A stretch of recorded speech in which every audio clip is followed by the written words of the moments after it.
For the 89th time, the Sherman Bearcats and the Denison Yellow Jackets meet in the oldest football rivalry in the state of Texas. It is simply known, ladies and gentlemen, as the Battle of the Axe. Good evening, everyone. I'm Lynn Burkhead, along with Monte Walker and the rest of our Yellow Jacket broadcast crew. Thank you very much for spending our Friday night, or your Friday night, with us here in the unfriendly confines of Bearcats Stadium. As we prepare for the opening Cable One kickoff, let's give you the IAP starting lineup for the Denison Yellow Jackets. Up front, Thomas Hayes, Robbie Thomas, Gary Wetz, Shane Stone, and Nathan Breedlove. Trent Mahina and Vincent Rhodes, your tight ends tonight. Jerry Jones, Christian Brown and company, the wideouts. Corey Robertson, Scooter Means, and Josh Vaughn by committee in the backfield. And Cody McGurk will be the starting quarterback tonight as the Bearcats prepare for the Cable One kickoff. Ryan Baird will be the kicker tonight for the Bearcats, and Sherman fakes the onside attempt as we get ready for the Cable One. Robertson back deep, Heinz and Robert Jackson as well. And Baird gets the signal from our officiating crew, and ladies and gentlemen, the 89th Battle of the Axe is underway. A short pooch kick taken by a Yellow Jacket up man, fair catch called for and made at the 34-yard line. Your IAP starting lineup defensively for the Sherman Bearcats. Across the front, David Jones, Corey Plyler, Sean McKinney, and Brian Spencer. The backers tonight, Noble Polk, Dustin Logston, and David Krennick. The corners tonight, Carlos Owens and Zentex Elby. Back deep, Chris Reed and Justin Alleman. That is your IAP starting lineup for the Bearcats and the Yellow Jackets. Well, it was Vaughn who made the fair catch at the 33. That's where Denison will set up shop, moving left to right on the radio dial towards the south end zone. Robertson coming into the contest tonight with 1,222 yards rushing, and undoubtedly he will be called upon to have a big game tonight. Vaughn will be the starter in the fullback position. He'll split time tonight with Scooter Means. McGurk checking with Coach Bob Brown on the sidelines. Had to stop and play. The kicking tee was left on the field. And here we go. From the 33 of the Yellow Jackets, the first play. 89th Battle of the Axe. 10 Bearcats in the box. Trent Mahina comes in motion. This is a toss. Robertson coming near side. He'll cut it back in. 2 or 3 tough yards before a swarm of maroon jerseys takes him to the turf. Robertson 3 yards on his first carry as a Yellow Jacket against Sherman, and it'll be 2nd down and 7 on the first play from scrimmage. Jacob Peters on the stop there for the Bearcats. Remember, his older brother Jonah Peters was a big star last year on the offensive side of the ball for the Bearcats, and Denison now 2nd and 8 after that gain of 2 up to the 35, in between the 36. Bearcats making no bones about their plans. They're going to try to stop the running game of the Bearcats. Short I formation of Vaughn and Robertson. A man split wide. Handoff Robertson. Quick hitter to the line. Broke one tackle at the line. Strung out at the 39-yard line. He'll be short of the first down yardage by about 2 yards. We'll call it 3rd and short for the Yellow Jackets. Peters again with Carlos Owens on the stop. Owens, a 5'10", 170-pound junior. And both of those, looks like the Bearcats are really pumped right now as they're really not giving a lot of line on the line of scrimmage for Denison. 3rd and 3, the Jackets 39 of 98 in third down conversions on the 2002 campaign.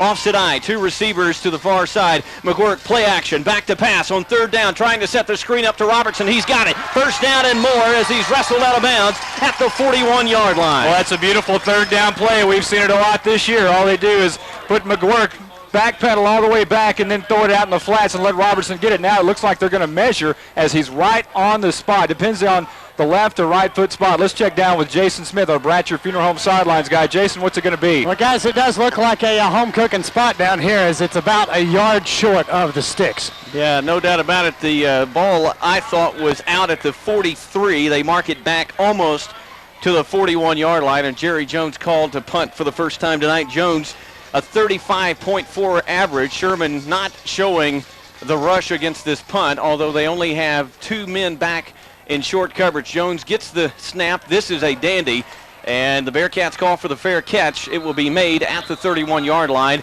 and the Sherman Bearcats will start 1st and 10 from the 31-yard line. David Tollison made the fair catch at Sherman's 31-yard line. They will set shop there. Vincent Rhodes and company will come on for the Yellow Jackets. Your IAP starting lineup for the Yellow Jackets in the 89th Battle of the Axe. Across the front, Malcolm Allen, Vincent Rhodes, Brent Lemons, tonight, along with Shane Stone, the backers, Chris Hackworth, Nathan Farley, Raymond Smith, and Anthony Heinz. The corners, Marcus Davis, Ronnie Powell, back deep, Brent, Hubert, and Corey Robertson will set the Bearcat offense in just a moment on your IAP starting lineup. Patrick Hagen, the senior quarterback, 5'8", 180. He stands in the shotgun, an empty backfield, 3 receivers to the near side, too far. This is a right-to-left look by the Bearcats on their first possession in the 89th Battle of the Axe. Dennison, 5 men on the line. Hagen back to pass. He has time, throws. He's got a man caught, or momentarily caught and then dropped. It was a strike to Brandon Mooney, and he could not hang on. Well, Mooney had the ball in his possession at about the 49-yard line on the Sherman side, and he was really popped. The ball fell loose. Let's go over the extra starting lineup here for you, Lynn. For the Bearcats, the IAP starting lineup, a big one up front. Ryan Kinnan, John Mass, Josh Alleman, the center, Devon McKinney, and Trey Walker, the quarterback, Patrick Hagen.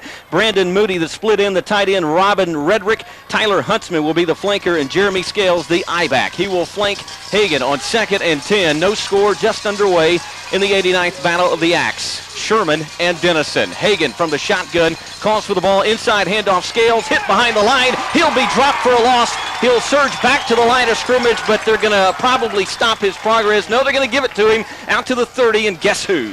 Yeah, well, Raymond Smith was one of the guys there. Of course, he got a lot of publicity this week in the paper as being one of the headhunters. Raymond Smith, the middle linebacker, really playing well. Let's tell you about IAP.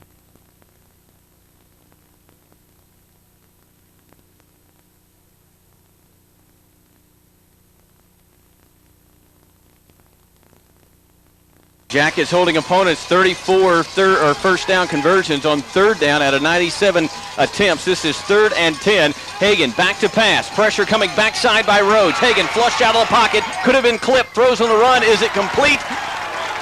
Knocked away Ronnie Powell on the sidelines, and Denison turns away Sherman on their first possession. Oh, baby, what a play over there. I think it was Anthony Heinz, actually, who made the play. Heinz playing the outside backer, made a wonderful stop over there. Heinz and Powell working side by side.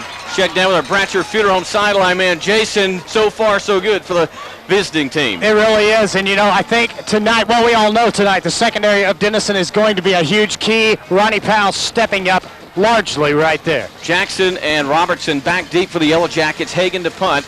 Hagen gets away a high kick, and it will be taken by Robertson. Looks for a block, comes to the near side. He's going to elude one tackler, gets the seam he's looking for, 40, 45, and wrestled out of bounds at the 46-yard line. A nice return of 16 yards by Corey Robertson, and the Jackets are in business. 9:16 to go in the first quarter on Katy Country. No score in the 89th Battle of the Axe. Jackets showing a lot of pride so far, and they're showing a lot of enthusiasm on the sidelines there. All the guys waving their hands in the air.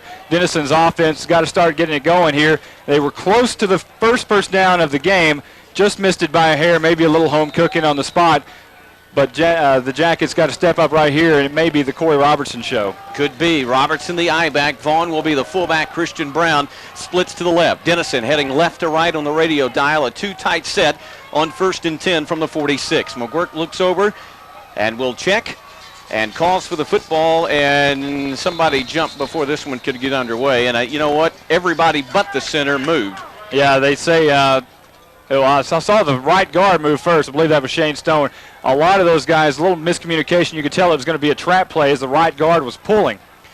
5 penalties on the average per game for the Jackets for only 34 yards. That's not too bad, but they've come at some inopportune times, and that's going to turn 1st and 10 at the 46 into 1st and 15 from the Jacket 39. I was actually back at the 44-yard line, so we'll call it 1st and 15 from the 39-yard line. McGuirk with Vaughn and Robertson behind him. A receiver, that'll be Brown. Roger Grant, rather. He split in motion now. Handoff Robertson. Heading left, breaking tackles. 40, look out. 45 to the 50, into Sherman territory, and out of bounds at the 45 of the Bearcats. Boy, he lowered his head at the end of that play and absolutely ran over Zantex Ellaby on the far sidelines. Robertson running well, and I tell you what, the offensive line has done a good job up front on running plays all year long. C-Rob 2 averaging 6 yards per carry coming into the game tonight. And he got plenty more than 6 on that carry. 2nd down and 2 after the penalty. It'll be 2nd and 2 after the 13-yard carry. Offset eye, receivers either side for McGuirk. from the Sherman 46. McGuirk, quick drop. He's going to throw it down the sidelines. Has a man, tries to hit him in stride, and can't catch up with Roger Grant. He had just a step. Check that. It was not Roger Grant. It was the Yellow Jackets' Richard Patterson on the fly pattern down the sidelines, and he just couldn't connect with it. Yeah, and it was Ellaby on the coverage once again for Sherman. He's the guy that got ran over by Robertson a moment ago. So the Jackets take the shot on second and short. That sets up third and short. Remember, Denison 0 for 1 in third down conversions. They just missed a few moments ago as Robertson, as our Bratcher Funeral Home sideline man Jason Smith said, got the home cooking spot for the Bearcats. This is 3rd and 2 from the Sherman 46-yard line. Ice formation, Vaughn and Robertson. Vaughn comes in motion, a two-tight set. This is Robertson heading right, hit in the backfield, cannot elude the tacklers, and he'll go down for a loss, and Jerry Jones will be called on again. Well, he was met immediately in the backfield by Chad Dooley. Sean McKinney, I believe. Yeah, maybe it was. Maybe it was Sean McKinney back there. He's a 6'1", 280-pound defensive lineman and a senior, and McKinney really blasted Robertson in the back. You know, that is one thing that we need to point out. Sherman on both sides of the ball on the offensive and defensive line, senior dominated. Only one junior on the offensive line, and that is center Josh Alleman. The rest are seniors, and all 4 starters, including McKinney, who just made the tackle on Robertson, they are seniors on the defensive side as well. Jones will stand to punt the football. 2 men back for the Bearcats. Jones waits for the ball, gets it at the 36, gets away a dandy. This is a great punt. It is driving the Bearcat receiver back, bobbled the ball, called for the fair catch, then he ran. There's the flag. Yeah, you can't do that, Lynn. You can't call a fair catch, then muff it, pick it up, and try to run with it. They're gonna. The ball was actually caught about the 10-yard line, so that's going to be deep in Sherman territory. For them to start their series. David Tollison, the young man that committed the infraction, as you mentioned, he muffed the punt. It went right through the breadbasket. He got a very gratuitous hop, I guess I should say, right back into his arms, and he said, well, I think I'll run. Well, you can't do that. So the Bearcats are going to be pinned way back. They're going to be back at the 5-yard line. No, call it the 6. And so a great opportunity for the Denison defense to come away with a big stand, and you hear the faithful Yellow Jacket crowd on the near sideline come and roar their approval. Well, you can just see number 81, Nathan Farley, turn into Bill Bates right here. Bearcats will send 3 men wide to the right, 1 to the left. Scales will flank Hagen. Hagen standing at his goal line. 1st and 10 from the 6-yard line. No score. The battle of the axe in the first quarter. Hagen gets the snap, rolls right, wants to throw, does so on the run. It's caught, complete out to Tollison. He is going to be tackled at the 27-yard line. Hagen had all kinds of time, and Monte, the whole key to stopping Sherman tonight offensively is going to be to get some heat on Hagen, and so far a mixed result for the Yellow Jackets. Yeah, that was great execution by Sherman, and you see that a lot, and you have seen that a lot from Sherman all year long. If you watch the Cable One replay, they do very well in those little cut routes. But you're right. You're going to have to pressure the quarterback. You're going to have to bring the house. This is going to be Hagen handing off Scales inside, hit behind the line, got back to the line. 2nd and 10 upcoming. Yeah, there's a flag on the play. It was thrown right at Marcus Davis. And one of the Sherman Bearcats, Robin Redrick, I think there might have been a little extracurricular going there between the wide receiver and the defensive back. We'll check it and see what happens. Well, let's hope not. Sherman began at the 6-yard line. Now Anthony Heinz signaling it is against the Bearcats. Nathan Farley agreeing. Let's check down with our Bratcher Funeral Home man. A little extracurricular activity for the first time, Jason? Well, it would appear so. I did not see the infraction, but he did throw that flag directly at the Sherman player. It looks like it is going to be an unsportsmanlike penalty. And taunting, I believe. Fact is the call, taunting, unsportsmanlike conduct, a dead ball foul. That will be a 15-yard costly penalty, and will drive the Bearcats back toward their own goal line. 7:06 to go in the first quarter here on Katy Country. It's the 89th Battle of the Axe. Lynn Burkhead, Monte Walker, and the rest of the crew. That would be Kevin Farr and Jason Smith. Thanks for spending your Battle of the Axe Friday evening with us. This ball is going to be marked inside the 15-yard line, still walking it back, placing it at about the 12-yard line. So a very, very costly penalty for the Bearcats. Robin Redrick, not a very big tight end, 5'8", 135-pound senior, but talked big that time, and the official heard it. Hagen will check the play at the line of scrimmage. Tollison in motion. This is going to be Scales on the handoff, heading right, cutting it back up the middle. Dennison has his number snuffed. He got back to the 15, and that's all. Boy, another great play by Raymond Smith, the inside linebacker. Him and Hackworth really side by side. Those linebackers really play well. We understood the Jackets were going to come with a lot of different things tonight defensively, and we would expect as the game goes along to see a lot of different looks for the Jacket defense. One look that is similar that we've seen all year is Corey Robertson standing at the 28-yard line as the safety. He will not leave defense tonight. Sherman 0 for 1 in third down conversions. This is 3rd and 20 from the Sherman 15. No score. Sherman and Denison. Hagen back to pass. Denison trying to get pressure. Hagen lofts it up downfield. Had a man and overthrew him as it looked like Marcus Davis Ronnie Powell rather, a step behind in coverage. The intended receiver for the Bearcats was their big tall one, C.J. Morrison. Yeah, C.J. Morrison ran a perfect route. The ball was just simply overthrown a little bit, and Marcus Davis had perfect coverage over here on the near sideline. Robert Jackson and Corey Robertson will retreat to their 50-yard line. Actually, they'll step to the 48 as Hagen stands at the 1-yard line to punt this football away. No score, 6 minutes and 6 seconds to go in the first quarter. It's the 89th Battle of the Axe between Sherman and Denison. Here come the Jackets. Hagen gets the kick away. It's a high spiral. Robert Jackson will take it at the 48. Looks for a block. Now he'll come to the near side, and he'll be tackled at the 46th. That is going to be a big penalty. 2 flags come in on a face mask, probably the unsportsmanlike variety. Yeah, I believe that one's going to be called on Cody Bateman.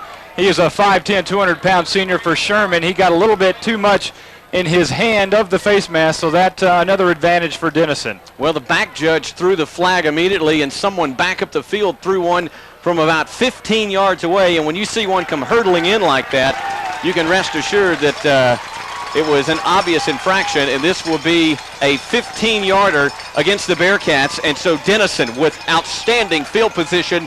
They'll start 1st and 10 from the Sherman 32-yard line. 5:54 to go in the first. No score. Denison, however, threatening to change that.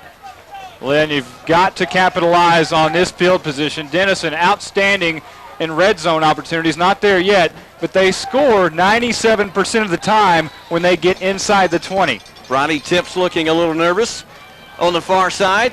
Bob Brown looking equally nervous on the near side. 1st and 10 Denison from the 32. Offset eye. Robertson toss left. Goes up the middle, lowers the shoulder, crosses the 30, and gets to the 29 of the Bearcats. Nice 3-yard run there by Robertson. Nothing fancy, just running straight up the gut, putting his head down, getting to the line of scrimmage as fast as he can, and bowls over a couple of people. Actually, they're going to mark him just this side of the stripe on the 30-yard line, so it'll be inside the 29 and 30.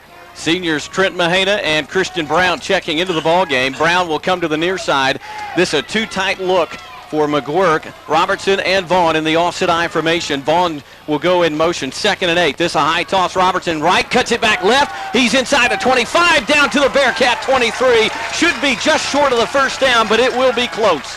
Well, this is so reminiscent. We got a yellow jacket down. And it looks like it's quarterback Cody McGuirk. No, check that. It is senior tight end. Well, we can't make out who it is yet. The Jackets facing a crucial 3rd and 1 at the Bearcat 24. 5 minutes to go in the first. No score. This injury may be crucial for the Jackets as that forces Vincent Rhodes to play tight end in almost full capacity, which could also hurt the defense because he, of course, is your defensive end on defense. Well, the Jackets tonight have had 2 third down conversion opportunities. They've converted 1. Actually 0-4. This is a too tight power eye set. 3rd and 1. Robertson the handoff. He should have the first down as he surges to the Sherman 21-yard line. They are going to mark him in between the 21 and the 22, but that should be well enough room to move the sticks on down another 10 yards. Let's check down with our Bratcher Funeral Home sideline man. An initial injury report on Trent Mahina. He looks to be hurting. Yes, indeed, he does look to be hurting. We'll try to get a little bit more clarification from the team physician a little bit later in the game. It will force Denison, as Monte mentioned, to shuffle the tight end spot. You might have to move Vaughn to the 2nd tight end spot and put Scooter Means in at fullback. They won't do that now. This is the first down of the evening for the Yellow Jackets. From the 21, this is a handoff. Robertson hit behind the line of scrimmage and dropped for a loss. The Bearcats got great penetration on that play, and Robertson never had a chance.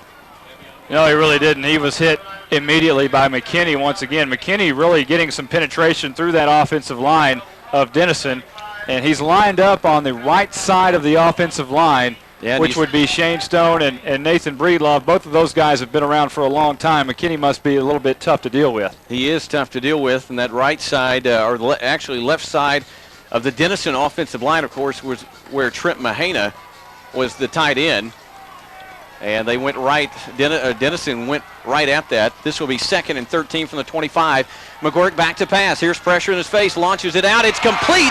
Josh Vaughn catches it, but not for much of a gain. It'll actually be a gain back to the original line of scrimmage. That was a dangerous pass, a lot of maroon jerseys, but McGuirk threaded the needle and got it in there. Yeah, there were 2 maroon jerseys there. One of them was Jacob Peters. The other one was Noble Polk. And those 2 guys, boy, those are some Sherman names, aren't they? Polk and Peters. Kind of like Robertson. Yeah, kind of Farley. Yeah, exactly. 3rd and 13 for the Jackets. They're 1 out of 3 in third down conversions. This from the Bearcat 25, 3:05 and counting in the first quarter. There is no score between an 8-1 Sherman team and a 5-4 Denison team fighting for their playoff lives. 2 receivers split either side. McGuirk back to pass. Quick throw out for Roger Grant. He caught it, but then he fell down. He's going to be short of the first down. It was a quick out route to the sideline. Grant caught it, but he couldn't keep his feet. And it will be 4th down for the Yellow Jackets. Well, it may be Nathan Farley time. Maybe all they were doing is trying to set up and not give up the football here so they can get points on the board. That is crucial in a game like this to score first. They are in the red zone, which we said. They score 97% of the time. Nathan Farley, a.k.a. Bill Bates, on for the 35-yard field goal. 35-yard attempt. He is 5 out of 8. This on the way. It has no chance. He shanked it to the left. It could have been partially blocked. And after getting starting field position, 1st and 10 from the Sherman 32, the Jackets are turned away at the Bearcat 19, and the Sherman faithful roar their approval.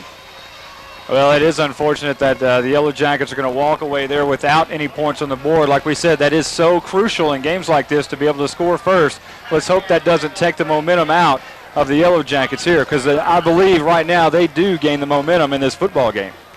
They do, and it will be up to the Denison defense, which has played well at times, to answer the call again. 2:13 to go in the first quarter, no score. Denison misfires on a 35-yard field goal attempt by Nathan Farley, and we remain in a scoreless deadlock.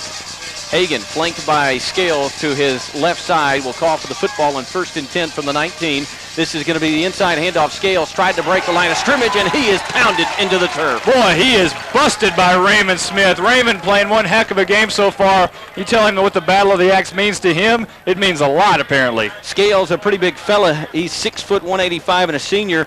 Came in with 811 yards rushing and 9 touchdowns. That's a healthy 7.4 per carry average. He is not anywhere near that so far this evening. And so far, the only offense Sherman's been able to generate is their quarterback. I said a moment ago that Corey Robertson would not leave the football game on defense. He has Jeremy Grimes in, playing the safety position. Let's see if the Bearcats can take advantage. This is Hagen. He'll look right. He wants to throw. It's a quick inside route. Great job by the Yellow Jacket corner man. That's going to be Ronnie Powell, I believe. Marcus Davis got the receiver right as he caught the ball. Yeah, it was a little quick hitch, almost a screen pass out to the 20-yard line. As soon as he caught it, he was dropped with a great open field tackle by Davis. The Yellow Jackets really playing well so far on defense. Now they're switching sides. Apparently they're playing a little man-to-man with each receiver. As Davis comes to the near side, Ronnie Powell now shifts over, goes to the far side. Sherman 0 for 2 in third down conversions. This is 3rd and 8 from their 22. No score. 59 seconds left in the first quarter of the 89th Battle of the Axe. Hagen back to pass. Blitz coming. He eludes the pressure, but he can't get away from the next guy. This time he does. Launches it downfield. Josh Vaughn could not dig it. Interception. Dennison said, interception. That was a great interception by Grimes, Jeremy Grimes. He bobbled the ball, and he somehow went to the ground, held his concentration as it came down, bobbled it again, and held on for dear life. Oh, it's one of the greatest I've ever seen. It's like Lynn Swan in the Super Bowl in the 70s. Grimes went up, kept tipping it up in the air. Finally, the ball fell in his lap as he's on the ground, and all the Jackets jump up around him, and the referee finally signals to the south end. 5th interception of the year. Sorry about not calling that very well. It was a strange play. Hagen got rocked on that play, but broke out of the tackle and scrambled somehow and was able to throw the ball. But I want to tell you, ladies and gentlemen, he was leveled by a Yellow Jacket lineman. This is McGuirk handing it off to Robertson. Robertson up the middle. He's still at 30, still going to the Sherman 29. 36 seconds to go in the first quarter and the first miscue of the night. And so far, while there's no score, Denison has had the better opportunities, at least, against the Bearcats. Sherman has been unable to generate any offense tonight. Denison not much more, but they're on the Sherman side. Well, at some point, Denison is going to have to get some points on the board here because they have all the momentum. Only 14 seconds left in this quarter. We'll see if they can even get the playoff here. 2nd and 4, 9 seconds to go. McGuirk in the shotgun. He'll call for the ball. High snap, had to get it. Now he looks to throw, and he's going to complete it. The receiver could not break the tackle. Roger Grant caught at the 25 on the final play of the first quarter. Denison should have a first down at the Sherman 25 when we begin quarter number 2. We're back with more 89th Battle of the Axe coverage on 93.1 after this timeout. We're back, Bearcat Stadium, discussing a powerful hit by Raymond Smith, then another by Chris Hackworth against Patrick Hagen. It resulted in a Denison interception. You know, around Denison, they say fourth quarter is jacket quarter, but ladies and gentlemen, the first quarter was jacket quarter this evening. No scores. We begin the second quarter, but 1st and 10 Denison from the Sherman 25. McGuirk in the shotgun. Another high snap, had the bobble the ball, rolling to the right. Pressure comes in his face, completes the throw. It's caught. First down, Denison at the 15-yard line. Oh, what a nice catch over there. Christian Brown. Yeah, it was Christian Brown. He ran about a 10-yard out. A nice give it to Cody McGuirk there because he did a nice job of getting the ball back in. Had pressure in his face, stood strong in the pocket, laid it right on the money. Great job by McGuirk. Great catch by Christian Brown, and the Denison Yellow Jackets are setting up shop, knocking on the door inside red zone at the 15. First or second trip tonight in the red zone. They missed a 35-yard field goal in the first quarter in their first trip. McGuirk in the shotgun, going to hand it off Robertson, and nowhere to ball. The ball may be loose. It might have been bobbled. Sherman says they got the football, but McGuirk got back on it. It was a bad exchange between McGuirk and Robertson. Looked like a busted play. It'll be second down, and let's call it 13 after the loss. Well, Bob Brown very upset as he marches out halfway onto the field, kind of telling his case about the whole thing, and there's been a little miscues here with 2 bad snaps. Yeah, Gary Wetz with McGuirk having to go up for 2 snaps and trying to haul those in from the center, and now you see a bad exchange. Let's hope they can get things turned around here. It'll be a 4-yard loss back to the 19, 2nd and 14, 10:53 to go in the first half. McGuirk will check with the center, calls for the football, flanked by Robertson, and he's going to fake the handoff. That's a quarterback keeper. McGuirk buried at the line of scrimmage, and he'll actually lose yardage back to the 24. I think they're going to mark him at the 23. That'll be about a 2-yard loss. So Denison misfiring once again inside the 20. Remember, that is what, as much as anything last week, proved deadly against Paris.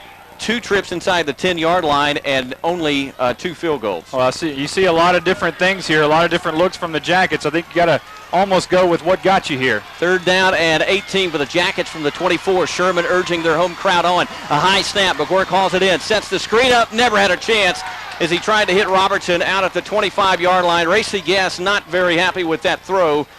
And Denison facing another field goal opportunity by Nathan Farley. So 2 trips in the red zone.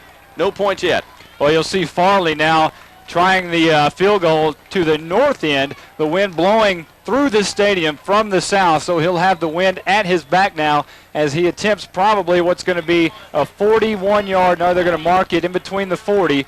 And now, yeah, they're going to mark it right at the 41-yard field goal attempt for Nathan Farley. Of course, as long as 32. He missed from 35 earlier. McGuirk gets it down. Farley's got it, and it's not going to have enough legs. So Farley is 0 for 2 in field goal attempts tonight. Missed a 35-yarder in the first quarter, that a 41-yarder, and Denison has been thwarted twice. Well, he just got under that ball a little bit as he kicked probably a little bit under the stripe. They tell you if you can kick it on the stripe, then you'll probably get most of the ball. Apparently he kicked it a little bit under that, looked like one of the pooch kicks that they sometimes try to do on kickoffs. Well, the Battle of the Axe was touted as a battle of offenses, a battle of offensive philosophies, if you will. So far, it's turning out to be a battle of defenses. Well, it is, and the Jackets are going to have to get that momentum back on offense. I said a moment ago, you almost got to do what got you here. Robertson has been the story. They kind of got away from that in that last series. Yes, they did, and it will be 1st and 10 Sherman after dodging yet another Yellow Jacket bullet. They'll have it at the 23-yard line. Hagen flanked by Scales to the right. Hagen comes near side, a quarterback keeper. He's got room to run. Eludes a tackler. Look out, running in the clear. 35, 40. Hagen, a foot race to the 50. Running down the far near sideline to the 35. Wrapped up and tackled at the 28-yard line. When you need a play, you turn to the man that brung you. The Bearcats turn to their senior quarterback, Patrick Hagen. He delivered from the 23 of Sherman all the way down to the 27 of Denison. Yeah, he certainly did. He made a nice move at the end of that run and kind of juked out Marcus Davis, made a juke around him, picked up another 10 yards before Anthony Heinz finally dragged him down. Hagen, a rushing threat, no doubt, 49 yards there. He came in with 598 yards rushing and 11 touchdowns. He's well over the 600 mark there. He is dangerous on the ground, dangerous from the air, and so far it has been Patrick Hagen, the only offense for the Bearcats, but he's got them in business in Jacket territory. 1st and 10 from the 27. This is a handoff. Scales coming near side. Huge gaping hole. 20, 15, and knocked down at the 11-yard line. Well, that's one play that you could see was set up before they even called the play in. The Jackets were showing blitz. They had everybody coming. I think Sherman looked at that, and they called the play based on the way Dennison was lined up defensively, and they called the inside trap, and that's what happened. When you got everybody rushing, it's easy to push them out of the way. It was either Grimes or Marcus Davis that saved the touchdown as they took down Scales at the 11-yard line. 1st and 10 at the Denison 11. No score. Sherman trying to strike first. Dennison has missed on 2 field goal opportunities so far in this game. Hagen calls for the ball, hands it off. Scales running up the middle. Touchdown Sherman. Well, a nice 10-yard touchdown run there by Scales. Again, staying on the ground with Sherman. Denison showing blitz, trying to get in the face of Hagen, and they changed philosophies right at the last minute. 10-yard touchdown now puts Sherman on the board. 6-0, 8:52 left to go in the second quarter before the Grays Credit Jewelers halftime. Check down with our Bratcher Funeral Home man. Jason, first time we talk about momentum, looks like it's going Maroon right now. We'll come back to Jason Smith in a moment. Hagen on to hold the football for Ryan Baird, the new kicker for the Bearcats. Hagen got the snap down. Baird looks like he's true, and he is. 8:52 left in the first half. It is the 89th Battle of the Axe. Sherman strikes first, 7-0. The Bearcats lead Denison. We're back on 93.1 FM after this timeout. For the Bearcats, when they need big plays, have turned to Patrick Hagen and Jeremy Scales, and they did on that drive. Monty Walker, real quick, American Bank of Texas drive recap. Well, that one, 3 plays, 77 yards, and it was capped off by a 10-yard touchdown by Jeremy Scales. And the big play was the 49-yard run by Patrick Hagen from 120 down to the other almost, and that was the big play there that topped off that one. We have 8:52 left to go in the second quarter. Sherman on top, 7-0, awaiting the Cable One kickoff. Ryan Baird, the kicker on the Cable One kickoff. Sherman faking the onside attempt again as they do that little Quill Covey burst to the ball and then back off. And Corey Robertson not in the game as a kick returner. It'll be the 2 Jackson brothers along with Anthony Heinz on the Cable One kickoff. Baird will bang this one deep, and it's going to give Howard Jackson a chance to return it. Bobbled it, picks it up at the 15, looks for a block. He's to the 20, trying to find a seam. Got out to the 24-yard line before he's finally brought to the turf. That looked like it had all kinds of potential. It shut down quickly. Denison gets 1st and 10 from their own 25. 8:39 left in the first half. We're on 93.1 FM, the 89th Battle of the Axe. And ladies and gentlemen, the Sherman Bearcats own a 7-0 lead over the Denison Yellow Jackets. Well, you were talking about that kick return looking positive there for a moment, and it did until Howard Jackson ran into Josh Vaughn, a team member there, and now they marked him at the 25-yard line. See how Denison responds mentally. We'll check down with Jason Smith in just a moment after the Jackets miss 2 field goals early in this game. Sherman takes the lead. This is McGuirk back to pass. Lots of time. Pressure comes backside. He's going to throw it downfield. Got a man, Christian Brown. He had it and dropped it in Sherman territory at the 49. Well, it was a short pass, and Christian Brown had to go up for it. Let's pause 10 seconds for station identification. You're listening to the Next Media Radio Network.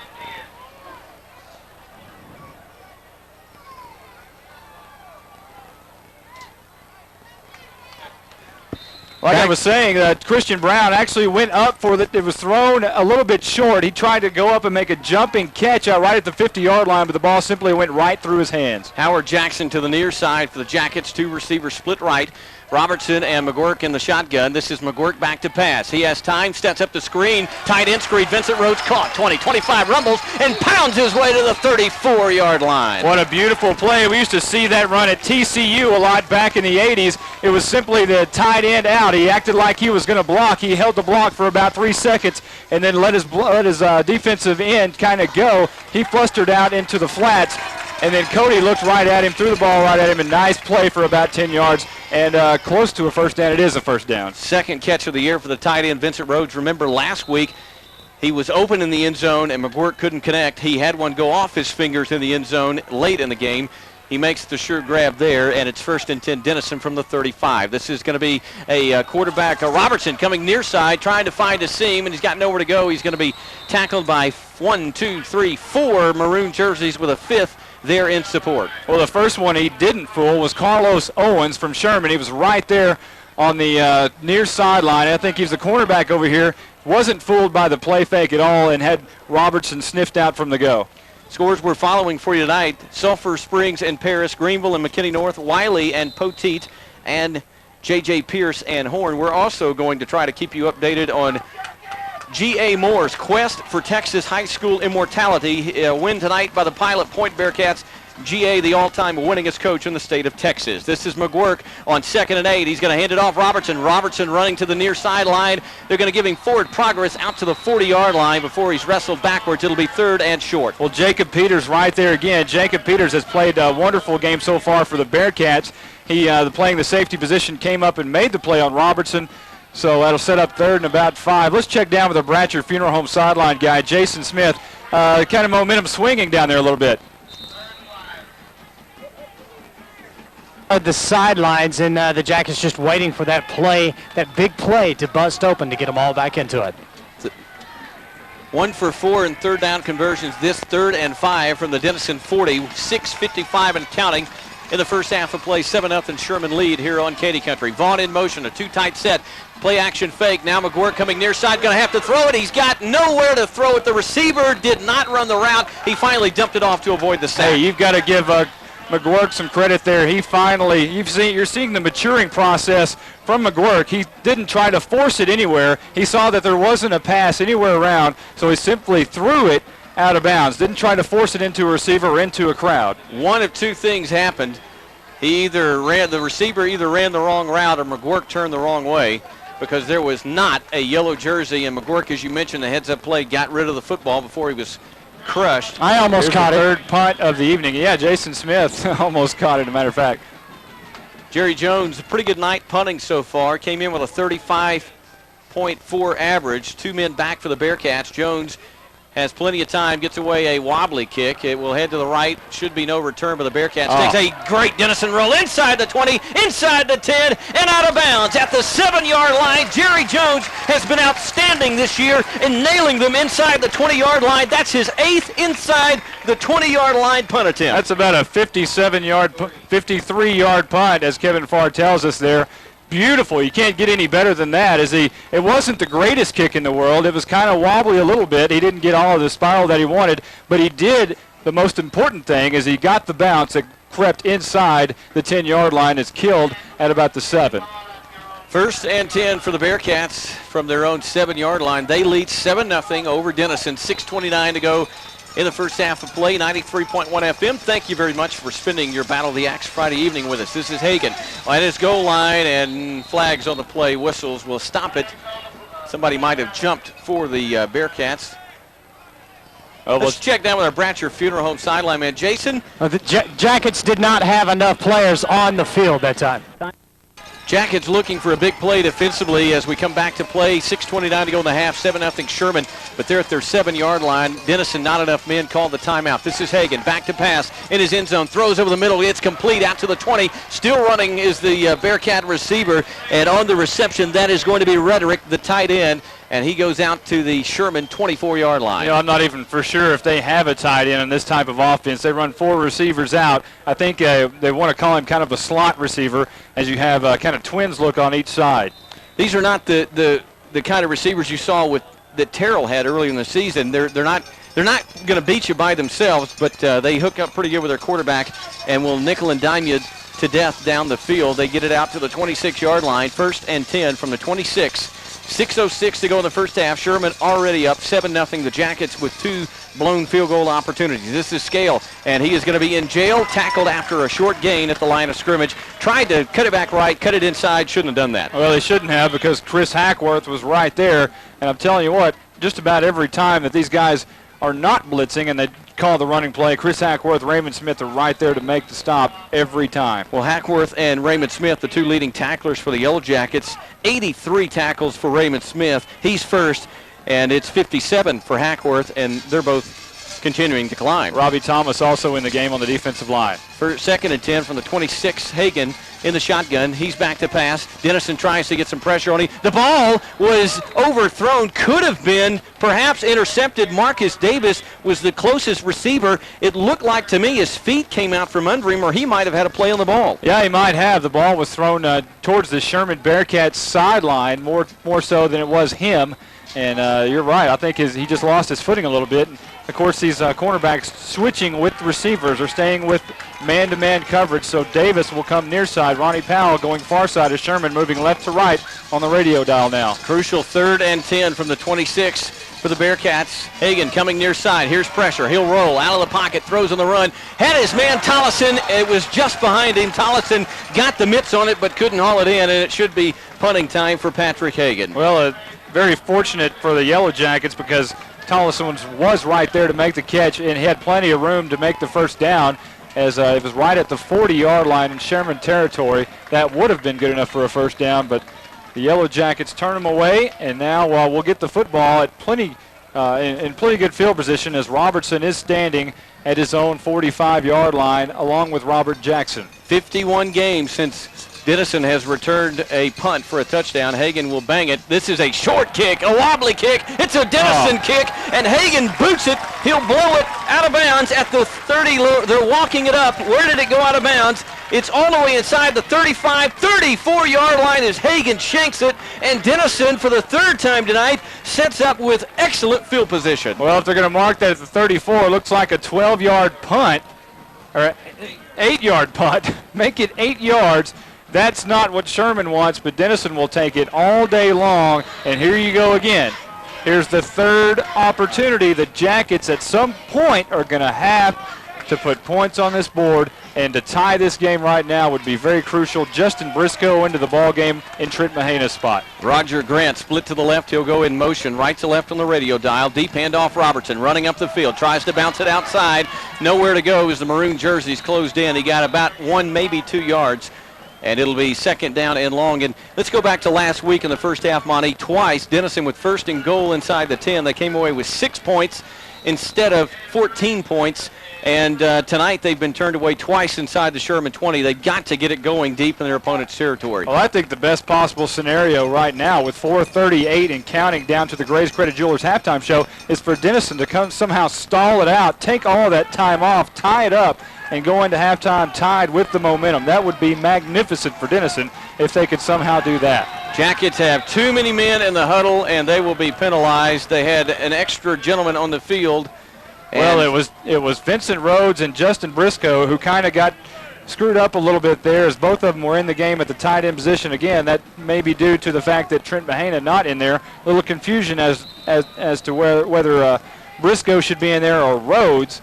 Now they make the decision, and they're going to check it out and move the ball back to about the 36-yard line. So it's going to be 2nd and 12. So costly mistakes by Denison. No turnovers, but they've misfired on 2 field goal attempts, and they've had some crucial penalties in Sherman territory. This backs them up 2nd and 12 from the Bearcat 36. Sherman up 7-0. This is going to be a reverse. It's Roger Grant coming near side. Check that. It's going to be Heinz, and he's to the 35 and wrestled out of bounds. It'll be 3rd and long, about 9 yards as he got back to the 32. So we'll call it 3rd and 9. 4:17 to go in the first half. 7-0. The Bearcats lead. Denison fighting for its very playoff life. Sherman is in. They are the district champions. Denison wants to crash the Bearcats celebration tonight. Well, it'd be a good start right here. 3rd and 9. 4:17 left to go before halftime. Sherman on top, 7-0, and Denison has the ball at Sherman's 33-yard line, looking to somehow muster some points out of this drive. Robert Jackson will be the tailback. Denison's going to call a timeout, see something they don't like. We'll join him for 17 and a half. 7-0 Sherman. We're back in a moment. 3rd and 9, Denison from the Sherman 33. Vaughn and Robert Jackson will be the backfield. McGuirk back to pass. Hot throw inside. It was batted down at the line of scrimmage. He was trying to throw it, I believe, to Jerry Jones, and McKinney got the big paws up. No, that time it was Bowen. It was Michael Bowen, the 5'9", 280-pound sophomore, was in the game and really knocked that ball down. Did a great job on the left side of that defensive line.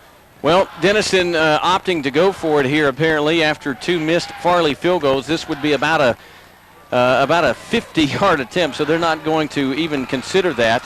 This will be Jackson and Vaughn in the backfield. Receivers either side. 4th and 9 from the Sherman 33. McGuirk back to pass. He's got time. Launches it up to the right sideline, trying to hit a man. It's caught. Touchdown, Denison! Oh! In the end zone. Put it on the scoreboard. Denison strikes. It's Christian Brown, the touchdown receiver. Oh, what a beautiful pass from Cody McGuirk. He laid it right on the money. It was a fade route. And Brown caught it right about the 3-yard line, strolled in the end zone. What a magnificent throw and a magnificent catch. Those two have hit so far twice on beautiful plays so far tonight. And McGuirk barking now, trying to get him in the extra point signal. Denison was working on that 2-point conversion snap earlier. Now they'll break out of the swinging gate. Farley on, and this extra point is true. 4:05 left in the first half of play. A new ball game, ladies and gentlemen. The 89th Battle of the Axe. Senior Cody McGuirk, a 33-yard touchdown pass to senior Christian Brown. And we're knotted up 7 apiece. Back in a moment with more Denison High School football. We're back at Bearcats Stadium. You hear the Jacket faithful voicing their approval. Denison's tied it up. I like this American Bank of Texas drive recap. Yeah, I like it too. 4 plays, 66 yards. It was a beautiful pass from Cody McGuirk to Christian Brown. And that brings our score 7-7, tied up at Sherman Bearcat Stadium. 4:05 left to go before the Grays Credit Jewelers halftime show. Redrick and Scales, the men deep for the Bearcats. Don't know if they'll get an opportunity to return the Cable 1 kickoff from Nathan Farley. Denison's got to be careful here to not let Sherman get a big kick return. Farley's going to bang it down the field. Scales is going to take it on the run at the 10. Look out. Scales up the middle. Now he'll break out. Tries to cut it back inside, and he's tackled inside the 30-yard line. Let's check down with our Bratcher Funeral Home man, Jason Smith. Jason, Denison got what they needed. The visiting sideline looks pumped. They really do, and this is the time of the game just before half, what is so crucial for Denison after they fought to get back in this game. It is so crucial for their defense not to let Sherman score here. If they go in with a 7-7 tie, and it is big time in Denison's favor as far as momentum goes. These kids realize in the locker room that, hey, we can play with these guys. They may be bigger, they may be a little stronger, but hey, we're just as fast and just as talented. One thing that you can't outmeasure, and that's heart. And character and pride, and this Denison Yellow Jacket has all 3 qualities. This is going to be Hagen on the quarterback keeper, runs up the middle, and he's hit to the turf. Malcolm Allen got him, and it looks like, let's see, that's going to be Anthony Heinz putting the exclamation point on that. They faked the inside reverse to the wideout. They like to do that, and then Hagen took it up the middle. Yeah, they do this crazy kind of, I don't think we've talked about the offensive formation that the signal calling that the Bearcats bring in. They all turn, the receivers, everybody turns around, looks at Coach Tips as they bring the play in. They don't even huddle up. Kind of has a McKinney look to it, and for good reason. Matt Poe, who was McKinney coach Ron Poe, longtime McKinney coach Ron Poe's son, is the offensive coordinator here at Sherman. Hagen standing in the shotgun. He wants to throw, has time, throws over the middle, and that ball was incomplete. Threw it behind Tollison, one-hopped it, and Raymond Smith was drawing a bead on it. He nearly had a chance to make a play. Yeah, it's a good thing that Hagen threw it a little bit low, because right there was Raymond Smith standing at the 45-yard line. Could have picked that ball up had he turned around in time. 3rd and 4, crucial play coming up for both teams. 7-all. Is our score. The 89th Battle of the Axe, 3:09 left in the first half of play here on 93.1 FM. Your home for Battle of the Axe coverage. Hagen standing in the shotgun. Scales will flank him to the left. 4 receivers, 2 either side. Sherman left to right. Handoff Scales coming near side. has a seam, and he's going to be great open field tackle. He's going to be tackled. It's going to depend on the spot. Let's check that with our Bratcher Funeral Home man. I think we got another home cooking spot. It does appear that way right now. Farley fighting off a tremendous block. Incredible effort by one guy right there. Not the biggest guy on the field. Definitely not the fastest, but more heart than anybody. And yes, a big-time home cooking spot right there. Hagen so far 3 out of 10. 1 interception, 40 yards passing here in the first half. 1st and 10 Sherman from their own 39. Tie ball game, 7-all. A man, that's Huntsman in motion, and this is going to be a handoff to the new tailback into the ball game. He gets to the 40-yard line before he spun around and up into Jared Hill on the carry. Well, they ran a trap play right up the middle. Chris Hackworth didn't fool him a bit as he was right there to make the stop about the 41-yard line, a gain of only about 2 yards. Hill 401 yards rushing coming into the ball game tonight, and a very healthy 8 yards per carry average and 5 touchdowns. 2 minutes, 19 seconds and counting in the first half. 7 for Sherman, 7 for Dennison. We've got a tie ball game in the 89th Battle of the Axe. Hagen in the shotgun. And I believe Scales, no, this is Hill back in the ball game. Hagen, he'll look, throws near side, has his man caught in Dennison territory at the 48-yard line. That is enough for a first down, and Hagen has had all kinds of time to throw. That time he completed his pass out to Sheldon Daniels, the 5'8", 165 junior, and he has a Bearcat first. 2:03 and counting in the half. Anthony Heinz, Raymond Smith right there to make that stop along with Marcus Davis, all three of them trying to show that hard to stop them. 1:56 and counting before halftime. Sherman in the hurry-up mode always when they're on the field. They have 10 seconds on the play clock, 1:47 on the game clock, left in the half. 7-all, Denison showing blitz look. Now they'll back out. Hagen back to pass. He's going to launch it downfield. It's overthrown. Could have been a flag. No flag. Sherman is furious. But Marcus Davis applies the great coverage. Yeah, apparently that was great coverage because he was all over him, and no flags means it was great coverage. So Marcus Davis, hats off to you, as that brings up now a big 2nd and 10 with 1:36 left to go before halftime. We're all knotted up at Bearcat Stadium, 7-7. 3 timeouts remaining for Sherman. They don't have a very good kicking game. Ryan Baird in for the injured starting kicker. And he just got brought from the soccer team. Coach Tips went and tracked him down from a soccer team. 2nd and 10. Hagen back to pass. Wants to set the screen up to Hill. He dropped it. That ball's... it's not live. It was so close to being a lateral. The official immediately ruled it was an incomplete pass. It was, and by my vantage point, if he was beyond that lateral line, it was by a step. That could have been a huge play for the Denison defense, but the official said no. Well, without a question, that would have been a touchdown. Raymond Smith picked it up immediately and started running the other way. No doubt about it, that would have been 6 points for the Jackets, but it's all for naught. They called it an incomplete pass, and now it's 3rd down and 10 from the 48-yard line in Denison territory. 1 for 5 for the Bearcats, 3rd and 10 from the Jacket 47. 7-all our score, 1:33 to go in the first half here on Katy Country. Hagen back to pass. Blitz look by Denison. He'll step up. Has Scales at the 40, 35, still running. Lowers the shoulder, but does not get out of bounds, or does he? He does get out of bounds, and it'll be inside the Denison 30-yard line. Denison came with an outside blitz. I believe that was Hackworth. It was coming looping from the outside. Sherman picked it up. That left Scales all alone, and Hagen put it on the money, and it's first Sherman. Already a 9-play drive. This will be the 9th play of the drive as they line up for this one. Big defensive play needed by the Yellow Jackets. 1:25 in the first half. 1st and 10, Denison's 27. We've got a 7-all ball game between Sherman and Denison in the 89th Battle of the Axe. Hagen in the shotgun, rolling to the right. This is a quarterback keeper. Hagen tripped up at the line of scrimmage. Malcolm Allen got him. Boy, it was a great play by Malcolm Allen. Played great technique. He was being fought off to the outside. Didn't give up on his block. Went on the inside, tripped him up right at the line of scrimmage. Bearcats want to talk it over. They call a timeout. $1:16 to go in the half. 7-all our score. Sherman threatening. Back in a moment on Katy Country with more 89th Battle of the Axe coverage. If Denison is to live to fight another day in the playoffs, they'll have to defeat the Bearcats tonight. With 1:16 to go in the first half here on Katy Country, it is 7-7, Sherman and Denison, but the Bearcats driving inside the Denison 30. Hagen has time, rolling to the right, has a man wide open. Tollison caught, touchdown Sherman. He was wide open. It wasn't his first choice. Hagen wanted to throw backside to Robin Redrick, but he waited a little bit too long, had a little bit of pressure coming from the backside, had to look to his nearest receiver. That happened to be Tollinson, and he made the catch about the 3, made a couple of moves, and forced his way into the end zone.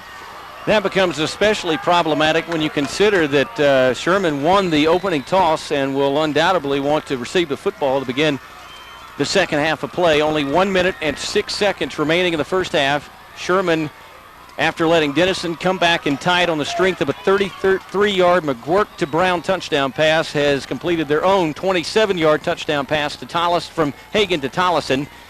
And now Baird's extra point hits the upright and bounces down. It is no good.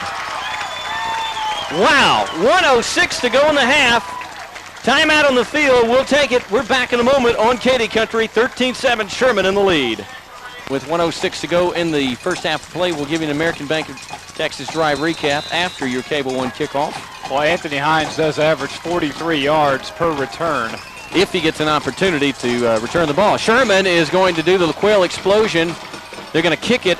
Howard Jackson has it at the 20. He's dancing around looking for a block. Here comes Tollison backside. Howard Jackson, he's got a seam, trying to get around the right corner to the 30, 35, and finally out of bounds. With 54 seconds to go in the half, he'll go out of bounds at the Denison. We'll see where they mark it. 36-yard line, and that's where the Jackets start 1st and 10. Here's your American Bank of Texas Drive recap. Well, that was 10 plays and 72 yards. That was exactly what we talked about couldn't happen for the Yellow Jackets. Hagen capped it off with a touchdown pass to Tollison. It was a 35-yarder. Sherman now, after the missed extra point, has a 13-7 lead. 54 seconds to go before the Grays Credit Jewelers halftime show. How crucial does kicking become in a big game like this? Well, I can tell you, pretty crucial.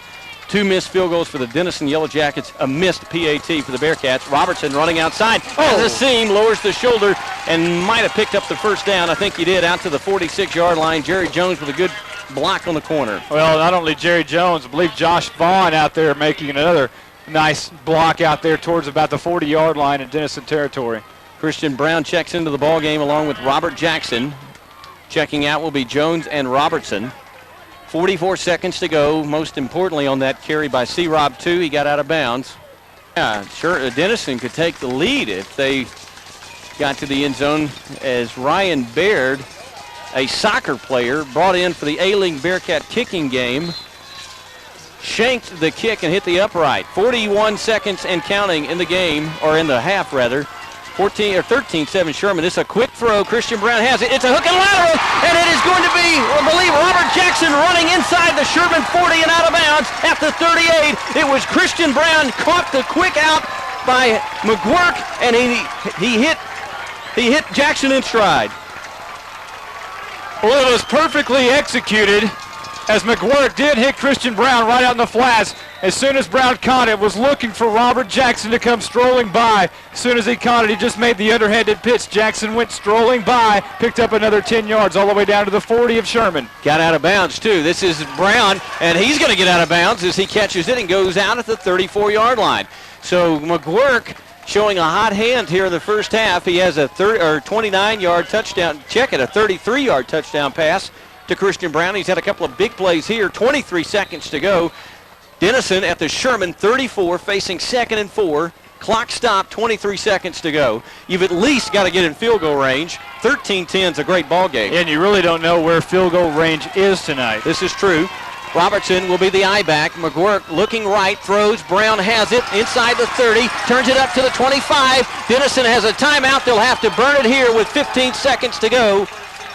Boy, that was a beautiful, beautiful move after the catch by Christian Brown. He made an inside step, thought he was going to bust it and go all the way. It was a great open field tackle by the cornerback on the far side. 13-7, Sherman in the lead. Denison's faithful comes to their feet. Sherman's fans respond. No one sitting.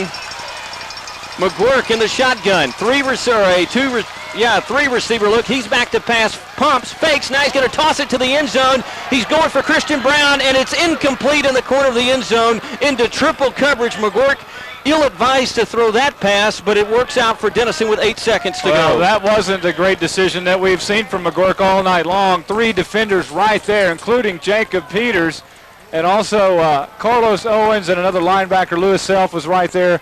That could have been very costly for the Jackets. Only 8 seconds left to go in the half, but the good thing is they do have another shot right here, and looks like Nathan Farley will come on to try the 37-yard field goal. If he hits it, it'll be the longest he's hit all year. He's missed twice tonight. This is a 36-yard attempt. Sherman's going to ice him with 8 seconds to go in the half. Some pretty good young men in the ballgame like Jerry Jones, Corey Robertson, and Roger Grant. You have your quarterback as the holder. Would you dare think about a fake here? Now he's out of the ballgame. They're going to go for it. 8 seconds left. From the 19, 8 seconds to go. Dennison elects to at least try to get one more play. McGuirk calling for the football in the shotgun. He's back to pass. Pumps, throws it. It is incomplete with 3 seconds to go in the half. Oh, that was beautiful. That was a great great play call anyway by Coach Bob Brown. Why not take another shot at it? 2 seconds left. He was trying to hit Jerry Jones right over the middle. Just simply threw it a little bit above his head. Jones tried to go up and make the catch, but he couldn't go up for it. I'm going to tell you, normally I'd say Cody McGuirk misfired and overthrew it, but if Jones makes that catch, he may not score, and Dennison could not stop the clock. And so they will have a chance for this 36-yard field goal attempt, and Sherman will burn another timeout. This is Nathan Farley. He has missed twice tonight. McGuirk to hold, Smith the snap. A 36-yard field goal attempt coming up. 13-7, Sherman in the lead. Dennison trying to climb back in it before half. Farley bangs it. It's got plenty of leg if it's true, and it is no good. He missed it wide to the left. It would have been good from 50 yards on the final play of the half, and Nathan Farley is 0 for 3, and Bill Bates is shell-shocked.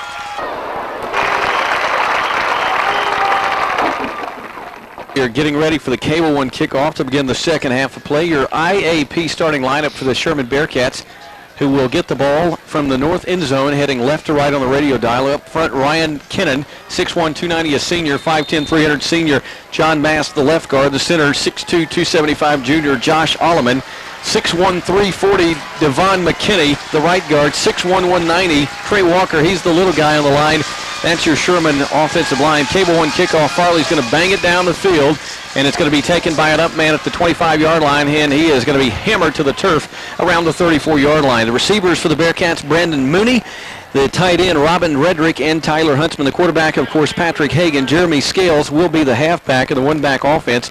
Your defense, your IAP starting defense for the Jackets up front, Malcolm Allen, Vincent Rhodes, Brent Lemons, along with Ryan Freeland and Shane Stone splitting time. The backers tonight will be Anthony Heinz, Chris Hackworth, Nathan Farley, and Raymond Smith. The corners, Ronnie Powell and Marcus Davis, Brent Hubert, and Corey Robertson, the men back deep.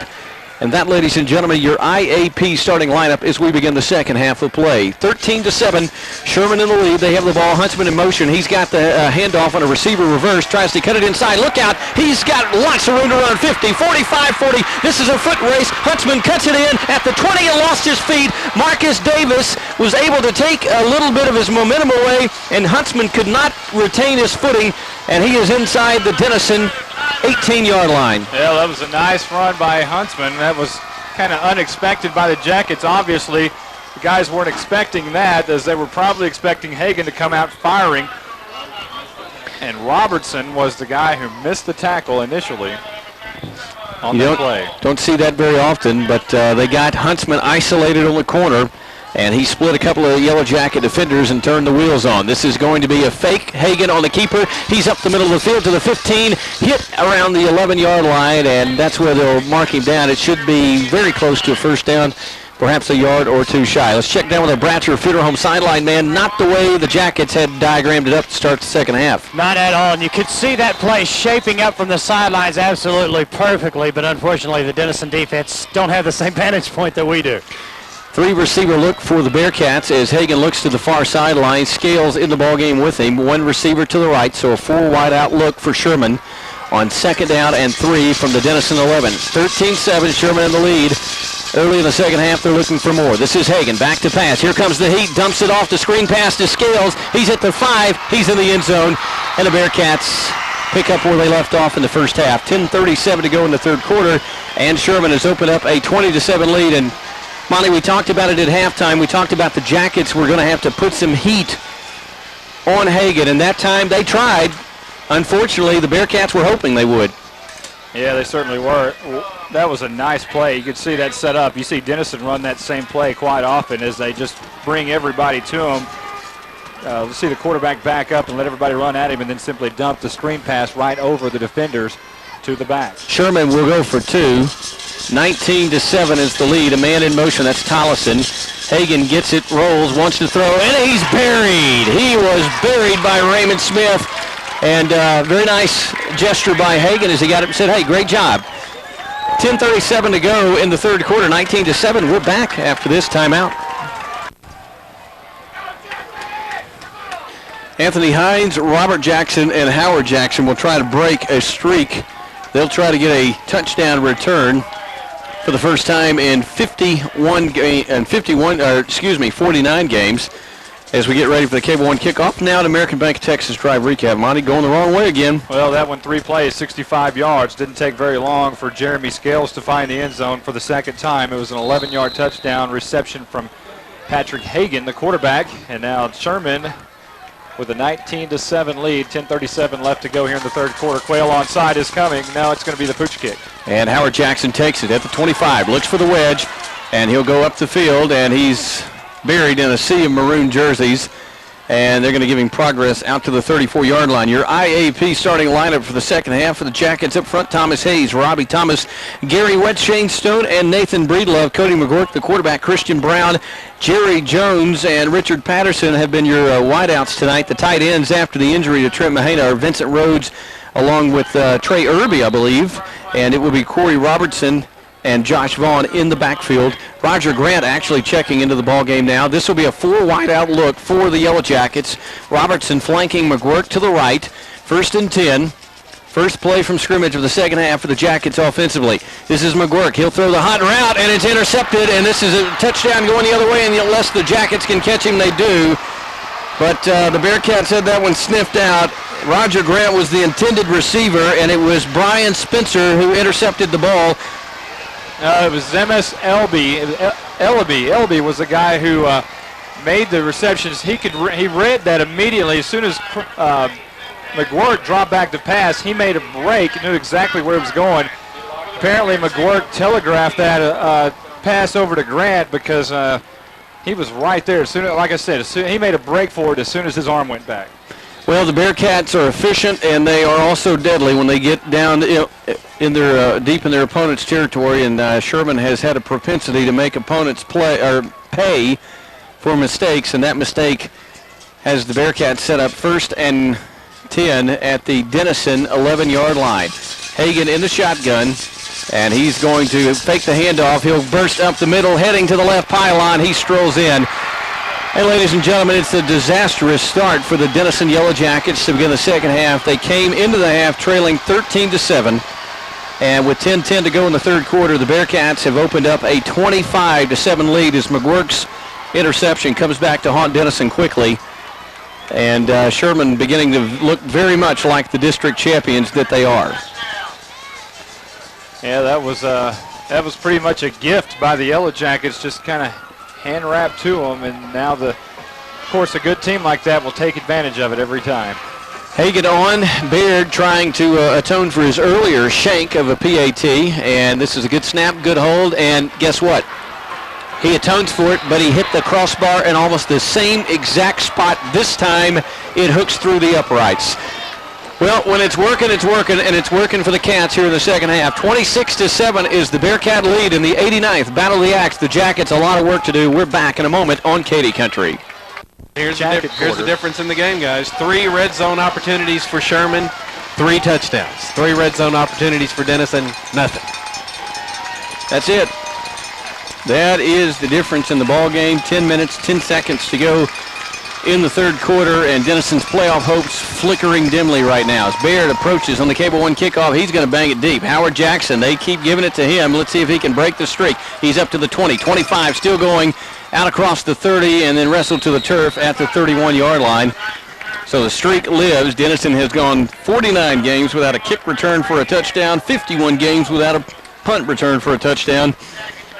And it looks like, unless the Jackets can storm back, that Denison's playoff hopes are dying here on the turf at Bearcat Stadium. What we've seen so far from the Jacket offense is they're kind of playing to the Bearcat defense, because they're the Bearcats are putting about 10 men in the box and pretty much saying, Corey Robertson's, we're going to stop you. We're going to make Cody McGuirk beat us. And he has on a couple of plays, but that's what they're forcing Denison to do, is throw the football. Little swing pass from McGuirk out to Robertson. He's got a lane, 30, 35, or 35 and out to the 40 before he's ridden out of bounds.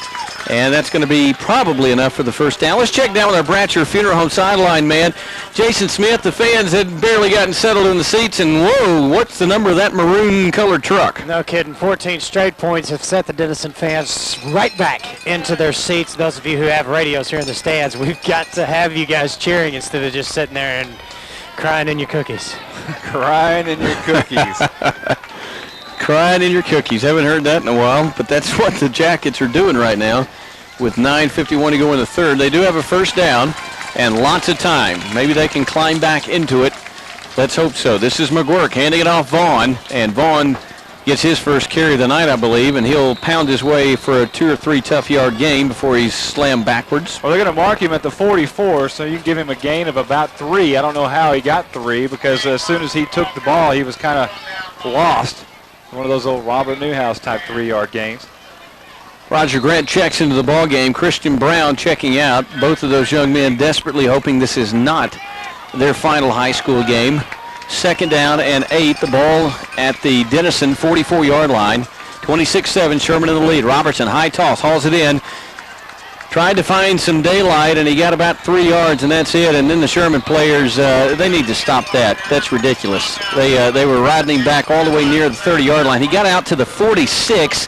When the whistle finally blew, Robertson had been wheeled all the way back to the 34. Yeah, that's going to get somebody hurt. Especially on a field like that that's real soft up the middle like it is. In between the hash marks, the field is like it's getting mushy, especially with the band performances that we had a moment ago. 3rd and 5, the ball at the 47. I formation look, receivers either side for Denison. Senior quarterback McGuirk calling for the ball, and this will be Vaughn in motion. Option play.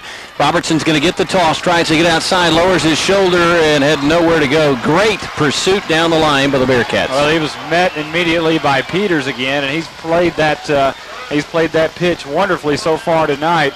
Talking about Jacob Peters for the Sherman Bearcats. As soon as they toss the ball, he's right there on Robertson each time.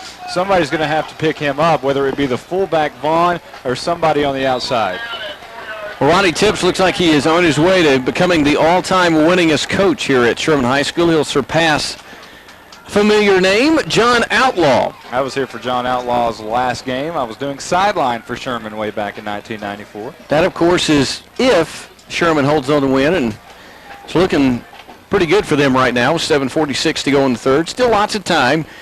And Jerry Jones gets away a dandy punt. Tollison calls for the fair catch at the 7-yard line and makes it with 7:37 to go in the third, and that's where the Bearcats will start. Bob Brown, 4-6 against Sherman. Ronnie Tips, 3-4 against Dennison. So those two gentlemen looking to get into the positive column. Yeah, we were both on the other side when Outlaw was here as we were doing some of those broadcasts. John Outlaw has gone on to win a state championship at Lufkin. Ronnie Tips came over from Ardmore where he had won 2 titles. Lynn, I was with you for 5 years over there. We've been together a long time, hadn't we? And that was probably the toughest 5 years you've ever spent in the broadcast booth over doing the Sherman Bearcats broadcast, because I know you bleed black and gold. I love the broadcast. That's the only reason I did it. No offense to the Sherman fans, but I'm home. Love the Jackets. This is going to be Hagen running left on the quarterback keeper, trying to find a seam back inside. Vincent Rhodes and company had him, let him squirt free for about another 2 or 3 yards. He's finally stopped around the 19-yard line, so that's a first down for the Bearcats. Gain of about 12 there for the Bearcats, and they're going to the Jackets just going to somehow find a way to stop the offense of Patrick Hagen and company, as really the wide receivers, Tyler Hudspeth, David Tollison, Robin Redrick, Jacob Peters, Brandon Mooney, they've got a bunch of them, and they can all play. Yes, they can, and they'll send 3 of those guys. It'll be Mooney, Huntsman, and Tollison to the near side. One man split to the far side. Scales with Hagen in the backfield. This is a handoff. Scales hit at the line. Broken tackle. Look out. He's still going. And he gets across the 30 before he's tackled around the 33-yard line. Let's get an injury update. Check down on the sidelines for our Bachelor Funeral Home sideline, man. We saw Trent Mahina go out of the game the first half, and it looks like to me he's done. Well, Trent Mahina is in street clothes. It is a knee injury of some kind. We don't want to speculate on that, but he is finished for the night. What a disappointment for the senior tight end. 6:59 to go in the third quarter, and the score is a disappointment for all of the Jackets as they trail Sherman 26-7. A tight game at half. 13-7 has been blown open a bit by the Bearcats here early in the second half. This is Hagen in the shotgun.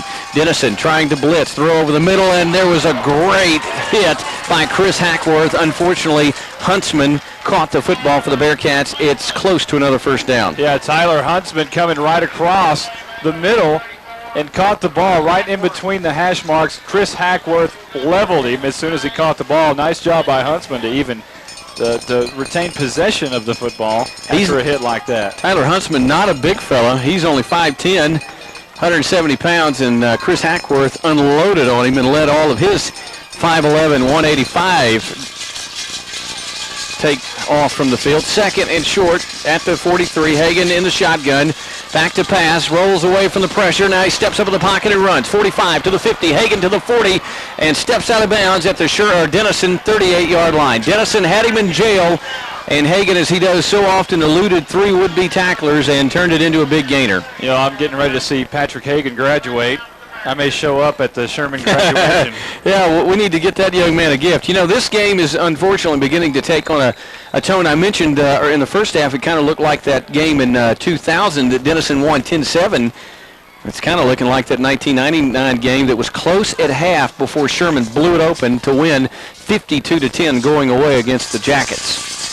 5:55 to go in the third. Let's hope not. Sherman up 26-7 and on the move in Denison territory. This is Patrick Hagen. Gets the snap, hands it off to Jeremy Scales, but the official says, hold everything, boys. Throws the hanky. Somebody guilty of an infraction on the Sherman side of the ball. Hey, it's all looking rosy for the Jackets for the next 2 years. They were hoping to get it done this year. Not looking promising at this point, but it's all looking good. Lots of talented young men for the next couple of years. This is going to be a toss to Scales. Caught it, spun off the tackler, and picked up an extra 4 yards. Well, he was met by Nathan. We call him Bill Bates Farley. Really put a pop on him at about the 38-yard line, 37, but he didn't really wrap up. He just kind of popped him, and he was able to get another yard or so. Well, you know what? Shame on us. Let's not give this throw this baby out with the bathwater yet. There's still a lot of time. There's a lot of time. And it's not an insurmountable lead. Now, Denison's going to have to stop Sherman, probably, if they want to have any hopes of climbing back into it.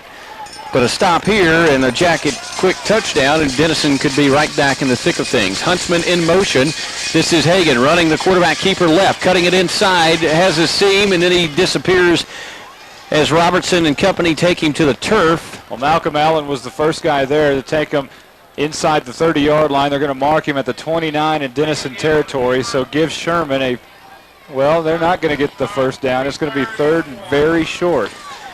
Well, we talked about crucial plays tonight, and this is a big one. Denison would almost have to stop Sherman from getting in the end zone, and that would probably start on stopping them on third and short. Hagen looks to the near side or far sideline. A four-receiver look for the Bearcats. Scales and Hagen in the backfield. Hagen will call the play at the line. Third down and 1. Big lead for Sherman. He'll send Tollefson in motion and call for the football. Blitz look by the Jackets. They're trying to get to him. Now Hagen steps up in the pocket, throws on the run, launches it downfield to the end zone. It is going to be incomplete. Two Sherman Bearcats fighting each other in the back of the end zone and kept each other from catching a touchdown pass. Still kind of fighting each other in the end zone. Jacob Peters is one. The other is Sheldon Daniels in the end zone. 5'8", 165 is Daniels.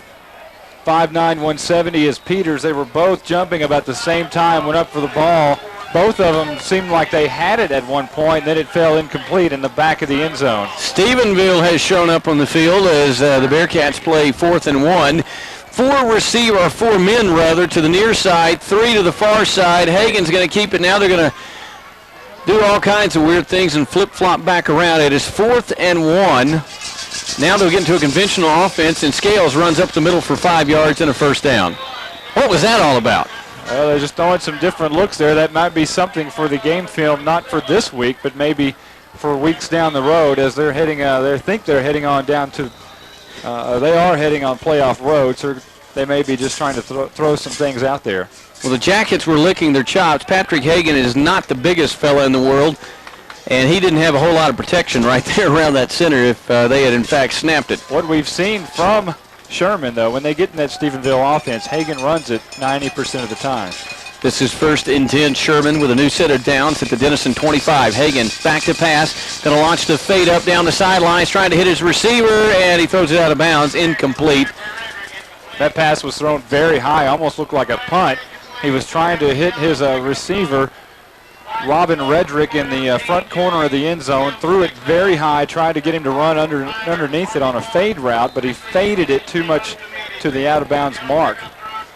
Well, a lot of disappointed black and gold fans on the near sideline with 3:39 to go. What was a tight 13-7 game at half, with Denison being turned away at the end of the half, has been blown open to a 26-7 Sherman lead, and the Cats, unfortunately, on the march looking for more. 2nd down, Hagen back to pass. Pressure, he'll step up, and this is going to be Malcolm Allen. He had him, let him go. Hagen pinballed around before Raymond Smith finally deposits him to the turf. Well, I don't know how he got out of there. Now there's a personal foul. We see the hanky thrown about 30 feet up in the air, and when we see that, we know automatically that's a personal foul, and we'll check out and see which side of the... Shane Stone pointing at Sherman. And it's going to be dead ball personal foul against the Bearcats. And when you see the flag go a mile up in the air, you played, I played, that's almost always somebody said something that wouldn't make mama happy.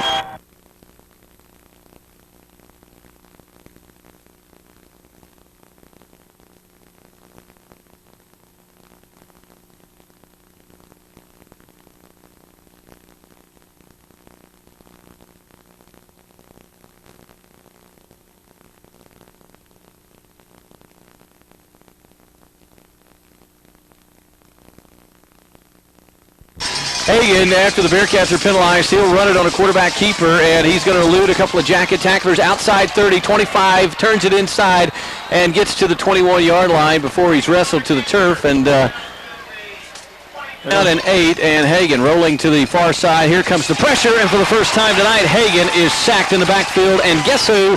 The senior linebacker who leads Denison in tackles, Raymond Smith. Well, let's hope he's not playing his last game of football tonight as a Yellow Jacket, but if he is making it a memorable one. He's having a good game, and he is pumped coming off the field. Let's make no mistake about it, the Jackets have left nothing off the field. They have given their heart and soul, and it's just at this point working out for the Bearcats instead of for the Jackets. The big changing point in this football game came right before the half when Sherman had a chance to score, and they drove 10 plays and all of the field and put it in the end zone right before the half. I formation, receivers either side. Vaughn and Robertson will be behind McGuirk. 1st and 10, Denison from their own 28. Vaughn in motion, and this is an option. Robertson gets it, comes near side, turns it up 25, and is upended as he got near the 30-yard line. Sherman has had that play sniffed out all night. They're content to give Robertson the corner because they're going to close it down. Yeah, they're really focusing on Robertson, and they're not really going to allow him single-handedly to beat them. They have really focused on that. And you know, when I said they're content to give him the corner, what I mean is they're really not rushing up the field trying to get him in the backfield. They're content to let him come to them. It seems like they're making all the tackles right now. Oh, and you got a guy like Jacob Peters playing your safety over here. He gets to the ball very quick. New fullback in the game, believe that is Scooter Means, and it will be. And Scooter gets the handoff inside, crosses the 30. And is tackled at the 32-yard line, so it's already 3rd and long for the Jackets. $1:52 in the third, 26 Sherman in the 89th Battle of the X. Well, you've really got two way different types of offenses in this football game. Sherman is more of a big play, throw them and get a lot of yards in big chunks, and Denison is one of those, when they're successful, they drive 90 yards on 15 or 16 plays. They're not a big play type of team. 3rd and 7 from the 31. McGuirk in the shotgun. Robertson will flank him. 2 receivers right, 1 left, and this is McGuirk. Back to pass, looks, throws, and it's incomplete, and a flag thrown, and there was interference. The Bearcats don't like it, but Jerry Jones clearly interfered with at the 45-yard line. Yeah, it was once again Zentez Ellaby. He's the guy who made the interception earlier on McGuirk, and he was trying to get a little head start on that one. He's a 5'8", 150-pound sophomore. Tried to get a head start, get in there on that one, but he got a little bit too much of Jerry Jones. 1:17 to go in the third. Lynn Burkhead, Monte Walker, and Kevin Farr, the Wizard, our stat man and producer, along with Jason Smith. We're hoping this is not the final time we get to spend with you this season, but Denison, a lot of work to do if that's to not be the case. Trailing 26-7 to the Bearcats, their arch rival here in the 89th Battle of the Axe. McGuirk with a new set of downs, back to pass, trying to set up the screen. The Bearcats having nothing to do with it. Now throw it over the middle. It's tipped and nearly intercepted. Sherman scrambles for the ball, and Sherman says they've got penalty flags flying everywhere on the field, and this is beginning to get ugly. This is really going to hurt Denison, as they're going to be pinned way back in their own territory now, way back to the 26-yard line. Some scores to update you on. 14-14, Sulphur Springs and Paris. A dogfight for the third and final playoff spot. Greenville and McKinney North. Greenville all over McKinney North. 35-13. Poteet, Mesquite Poteet, trailing Wiley 21-14. That's in the fourth. And Pierce, J.J. Pierce, 28-12 over Mesquite Horn. This is going to be a screen pass out in the flats. Robertson lost his footing and could not catch up with it, and it falls incomplete. Third down and 25 upcoming. Yeah, there's some extracurricular going on now. This is an amazing rivalry, folks. It is, and the Jackets look like they're going to take it on the chin for the second consecutive year. A minute to go in the third. They're trailing 26-7. Season started out with a lot of promise. It may not end that way, but Denison is still fighting and slugging, trying to get back into this one with a minute to go in the third. McGuirk on third and long, hands it off Robertson. He'll skitterbug his way up through the middle before the maroon jerseys crash him to the turf. And the officials let him have their way with Robertson once again with 48 seconds and counting in the third quarter. And it will be punting time for the Yellow Jackets. Well, we're at 40 seconds and counting, Monte, and well, we had hoped that the fourth quarter would be Jacket quarter, but it's going to have to be one heck of a Jacket quarter for the Yellow Jackets to walk away with a victory. Well, it needs to be a 19-point advantage, Jacket quarter, because that's what they're down by, and that would tie this football game. So they somehow are going to have to dig deep and call back on that heart that they showed in the first half. Jerry Jones will stand at his 15-yard line to punt the football. Only one man back deep for the Bearcats, and Sherman came with the block, and Jones drills it. What a punt. Inside the 10. It's going to be killed down inside the 5, still rolling, and will die at the 3-yard line. The senior punter nailed one of the greatest punts of his career, and Sherman was thinking they were going to get good field position. I think that's a 59-yard punt. And get this, it will not be as long for the season. 69. 69 yards. 69-yard punt. Timeout, 12, that's the final play of the quarter. We're heading to the fourth quarter. 26-7, Sherman in the lead. We're back after this timeout. We're back at Bearcat Stadium after what may be a school record. We're told individual punt records not kept. But Jerry Jones hit a 69-yarder. Hagen in his end zone, throwing out, throwing deep, got him in, and it's tipped away.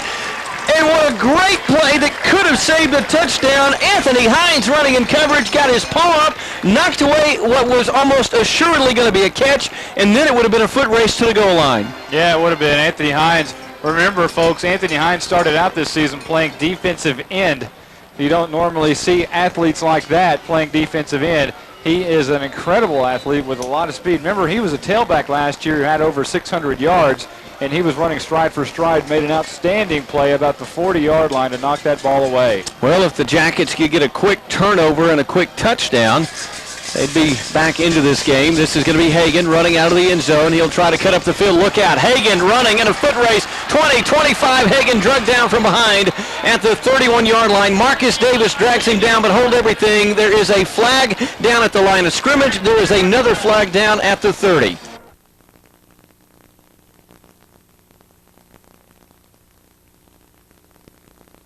Hagen in the end zone after the penalties. He was almost tackled for a safety, and he's bowled over as he got out near the 5-yard line, and that's going to be, I believe, Marcus Davis that took his legs out from under him. And Hagen nearly got sacked in the end zone for a 2-point conversion. Well, he almost did. Or safety.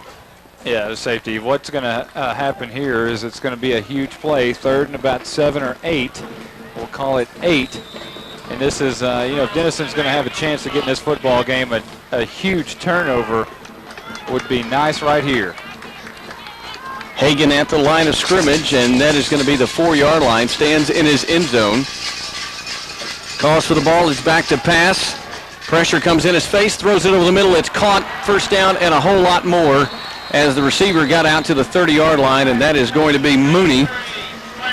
Brandon Mooney, 5'8", 165, and a senior, the leader coming in, and he shows why as he split a couple of defenders, and what was 3rd and 8 inside the 4 is now 1st and 10 out to the 30. You know, they have a lot of playmakers over there, the Bearcats do.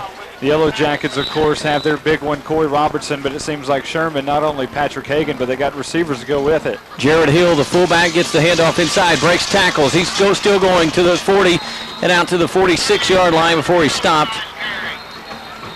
And it's another 1st down. Hackworth on the stop, but another set of fresh downs. There's also another flag down right at the 46-yard line. We'll try to sort that and see what's going on there. Now they're just standing. And Hagen motioning that it is against Dennison. Well, the Bearcats look like they're on their way to getting their 9th win of the season. There's another unsportsmanlike conduct penalty, and this one will go against Denison. The best record regular season for Ronnie Tips was 9-1 in his first campaign, and they look like the Sherman Bearcats do that they're going to match that and win the district championship 5-0 in District 11 4A. You know, in that 9-1 season in '95, you know the only one loss that they had that year? The Denison Yellow Jackets. Came at the hands of the Denison Yellow Jackets. Exactly right. Jared Hill on the handoff gets a couple of tough yards and will scoot up to around the 36-yard line. And, the one thing that the folks here in Sherman are hoping that Coach Tips can turn around, he has not been the most successful coach in the playoffs for the Bearcats. They've lost a lot of first-round games that some people have termed upsets, and including that 95 year when they went 9-1 and then were manhandled by Stephenville down at Pennington Field. They'll try to reverse their playoff fortunes beginning next week. This is Patrick Hagen, and he's a good one to reverse fortunes because he's run his way up inside the Denison 25-yard line for another 1st down. So it'll be 1st and 10 from the Sherman, or Denison 23 rather, 9:59 to go in the game. What was a close halftime margin of 13-7 that saw Denison miss 3 field goal opportunities was blown open in the 3rd period by the Bearcats. This is a no-gainer, perhaps, or a short gainer with 9:50 to go in the game as Jared Hill got the carry inside. It'll be, we'll call it no gain, maybe even a loss of 1.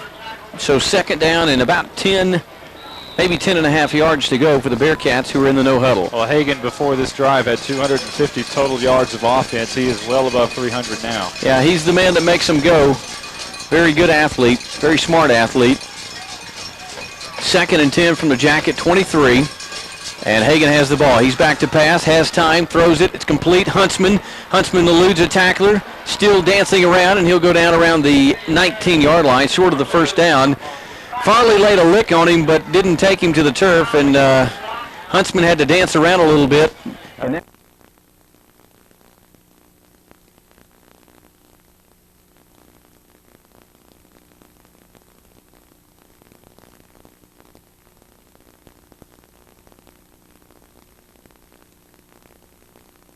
8:47 left to go in this football game. 3rd down, and it seems like we had one of these inside the 4-yard line a little while ago. Now we're at the Denison 18. And Hagen is going to hand it or fake it, and he's going to keep it. Cuts inside, has the first, but wait a minute, penalty flag. Sherman had already clinched the outright District 11 4A championship coming into the game tonight. Nothing that happened tonight would have dislodged that from the Bearcat trophy case. But they're playing like champions here in the second half. This has been a championship caliber second half for the Bearcats. They had the Jackets on the ropes at the halftime intermission, and they have made them pay for some mistakes here in the second half. Well, the Jackets usually played rather well in the third quarter. 71-14 is what they scored to their opponents, but they didn't play that well tonight in the third quarter.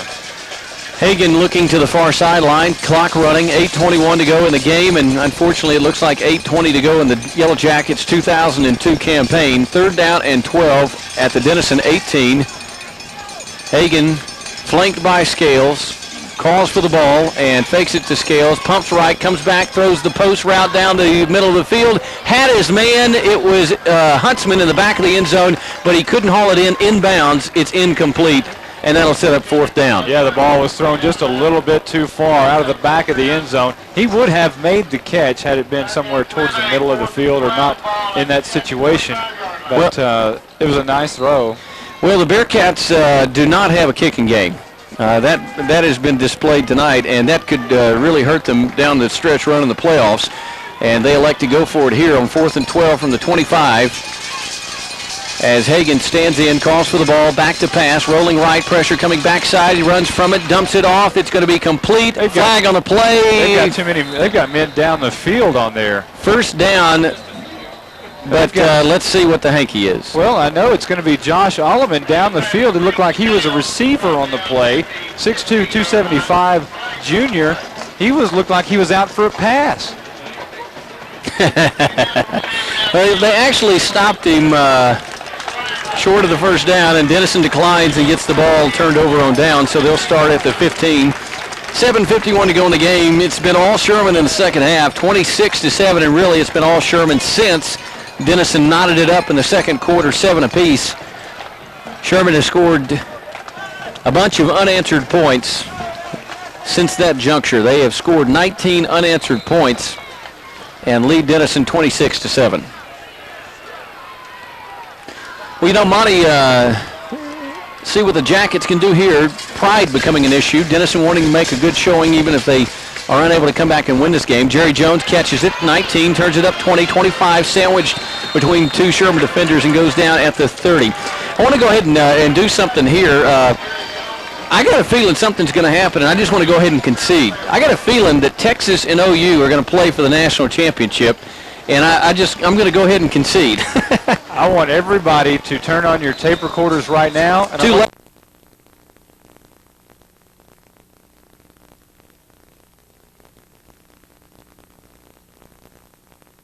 really is, and of course, if everybody listens to us on a weekly basis, you know that I'm a Sooner and know that Burkhead's a Longhorn. So this is going to be a toss to Robert Jackson, the senior, getting the late 4th quarter work. Flag on the play as the officials get flag happy here.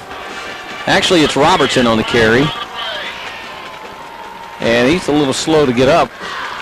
C-Rob, too, came in to this season not as the starting tailback. He has certainly established himself as the man. You know, one thing we haven't talked about, he needed 64 yards to crack the top 10 in single-season rushing. As a sophomore. He needed 64 yards to crack the top 10. He has 70, so Corey Robertson is in the top 10 single-season rushers of all time in Denison school history, and he has got 2 more years left, folks. Yeah, I was just about to say the Bearcats have had their way tonight. They've had their fun. They better senior-dominated Bearcats have had their fun. They better look out for a number 4-2 for the next 2 years. Not only 4-2, but 4-8 and 11. All those sophomores. This is a sophomore-laden team. McGuirk, the senior, trying to get in some shots in his what looks like maybe finale, and he's going to dump it out. Vincent Rhodes catches it, 20 up to the 25, and 4 Bearcats could not bring the big boy down. And that's another young man that will be back in the Yellow Jacket fold next year as a senior. Well, what are you going to do with Vincent Rhodes? You're going to make him a lineman? You're going to make him a tight end? Going to keep him on the defensive side of the ball? Probably all of the above. You know, knowing Coach Brown, you know he will be playing defense first of all, and they will try to patch the gaps on offense and see what they can find there, because you know offensively they already have one main weapon that as a junior, I can't even imagine what he could do as a junior, talking about Robertson. Yeah, it's going to be fun to watch. This is McGuirk, throws the hot route to Jerry Jones and threw it behind him, so it'll be incomplete. Christian Brown, rather, and it'll be 3rd down and 16, the ball at the 24. And you know, the 8th grade team for Denison went undefeated. That's the first time that's ever happened. They'll be sophomores the same year that Corey Robertson's crew will be seniors. The next 2 years ought to be very fun for Jacket fans. And as I understand it, Denison has an 8th grader. That's a tailback who is highly touted as a great athlete too. So the Denison tradition of having great tailbacks just continues. This is McGuirk handing it off to the next in line is a great tailback, Robertson, and he picks up about 6 yards. Not going to be enough for the first down, or Jerry Jones will get a chance to maybe hit a 70-yard punt this time. 6:29 and counting in the season for the Jackets. Not going to work out, I'm afraid, for Denison tonight. 26-7, the Bearcats in the lead. But the Jackets have tried hard. Some nights it's just not meant to be. Well, nothing was more electrifying than the first half we saw tonight. It was unbelievable when McGuirk hit Christian Brown in the end zone right before the half. It was incredible emotion here on the west side of Bearcat Stadium as all the Jacket fans were up in arms. Jacob Peters and Tollison back for the Jerry Jones punt. Wow. And he nails another one. This is not going to be 69, but it's a good one. And it's a fumble, and Dennison may have recovered at the 41 of Sherman. Sherman says they've have gotten back on the football. No official indication yet. A scramble for the ball. I believe they did get back on it. I saw a couple of Jackets, and I saw one Bearcat there going for it. Looked like the Bearcat probably got it. And in fact, he did. He did. And guess who it was? Jacob Peters. And he's played an outstanding game for the Bearcats tonight. It's been a tough second half for the visiting Yellow Jackets. Hagen still in the ball game. That's kind of interesting. He pumps. Now he wants to throw it deep. He's got Monte. He's trying to hit him in stride, and he overthrows him by 5 yards. Kind of curious that you got your stud out there with 5 minutes to go in a ball game that's sealed, because Sherman's fates are clearly on the shoulders of number 4. Well, I'm not sure they really have anybody other than Hagen to man the quarterback position right now, because as you know, Zach Seifert is the backup, and he is a little bit banged up, so you don't know if he's really healthy or not. And Trey Carter is a sophomore, so we don't really know much about him. Well, Jackets are still putting the heater on him, trying to get to him. They didn't get that time. This is Scales coming near side, breaking up the middle, spinning away from tacklers and getting out across the 50 to the 49-yard line, picks up the first down after the 11-yard carry. They're going to mark him at the 48 in Denison territory. He made a nice move up the middle on Jeremy Grimes. Kind of spun out of it, taking like a Tony Dorsett spin, but Raymond Smith was there to finally cap him off at the 48. But don't forget the extra point with our very own Scott Corbin coming up after the conclusion of this one tonight, after our Digital Solutions recap of the game. This is Scales on the carry, and he's stopped for no gain. One-handed tackle by the Yellow Jackets, Raymond Smith, as he continues to notch tackles. You know, Raymond Smith came in the game with 83 tackles. He may have that tonight. He may be closing in on 100 before this evening's over with. It seems like he's had 15 or 20 tackles. Sherman milking the clock now, letting every second run off the play clock before they snap the ball. Hagen and Scales look to the far sideline with 4:50 to go in the game, and Sherman up 26-7 over the Jackets in the 89th meeting between these two high schools. This will be Scales running right, finding daylight, turning it inside the 40, still going to the 30, still going to the 25. Tough cookie to bring down, and he's finally stopped at the 24-yard line. Scores to update you on: Sulphur Springs 14 up with Paris. Greenville 35-13 over McKinney North. Poteet and Wiley, it's Wiley 21-14 leading that one in the 4th, and Pierce leading Mesquite Horn 28-12. Don't forget, tomorrow morning, the final regular season edition of the Red River High School update. And I believe that's at 6:30, 7:30, and 8:30. Once again, with our very own Scott Corbin. Scott does a wonderful job on the Extra Point Show, wonderful job on the Red River high school report, and yes, I'm paid to say that, Scott, if you're listening back at the studio. Yeah, we wouldn't say it otherwise, big boy. Just kidding. Ooh, big hit, and guess who? Raymond Smith gets another tackle as Scales crosses the line of scrimmage. Of course, don't forget Tuesday night, the Cable 1 replay on Channel 30, 6:30. And unfortunately, it's going to be the final time for the Jackets to put the tape in the VCR. One thing we want to mention, and we haven't done this enough, is we want to thank Germain Designs. They year after year they provide our wardrobe.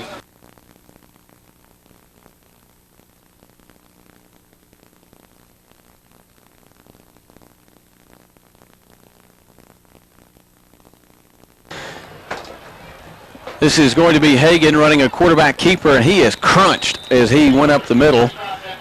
A couple of big bodies with yellow jerseys put the hurt on him. 3rd and 7 coming up from the Denison 21. 3:19 to go in the game. 26-7 Sherman in the lead, and they're just nursing the clock. I'm not even sure that Ronnie Tips really wants to score again because he knows he's got to come back and play Bob Brown and Corey Robertson for the next 2 years. Yeah, especially next year. I know that a lot of the coaches were saying we're 1 year away. They were saying that about 5 weeks ago. They know how talented this group is. This is Hagen rolling to the right. 3rd down and long, wants to throw, throws it downfield. It is caught inside the 5-yard line. Tollison catches it. And with 2:49 to go in the game, it is 1st and goal Sherman at the Denison 4-yard line. Well, that was a nice pass and catch once again. Patrick Hagen, we've said this all night, Hagen really has a nice touch pass. Timeout charge. We're going to join them. 2:49 left in the season for the Jackets. They trail Sherman 26-7. We're back after this timeout. Sherman 1st and goal. New quarterback into the game for the Bearcats, and that's going to be Seifert, and he's going to hand it off, and it's a touchdown for Jared Hill. And the Bearcats have put all doubts aside in this one. 26-7 was the score just a moment ago, but after the Hill 4-yard touchdown run, it is now 32-7, and it's not looking promising for the visitors.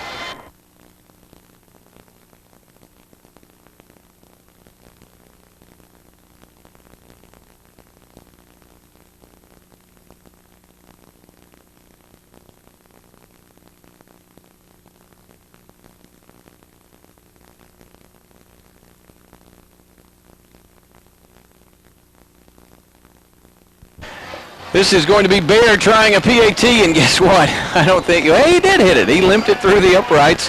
33-7 is our score. 2:44 left in the season for the Jackets. 89th Battle of the Axe returns after this timeout. Well, it's been a tale of two halves. Tonight, Denison started off reasonably well. 13-7 was the first half deficit. I knew you had to get that in sometime this Denison year. was very much in the thick of things, but then came the second half. It's been all Sherman since the intermission.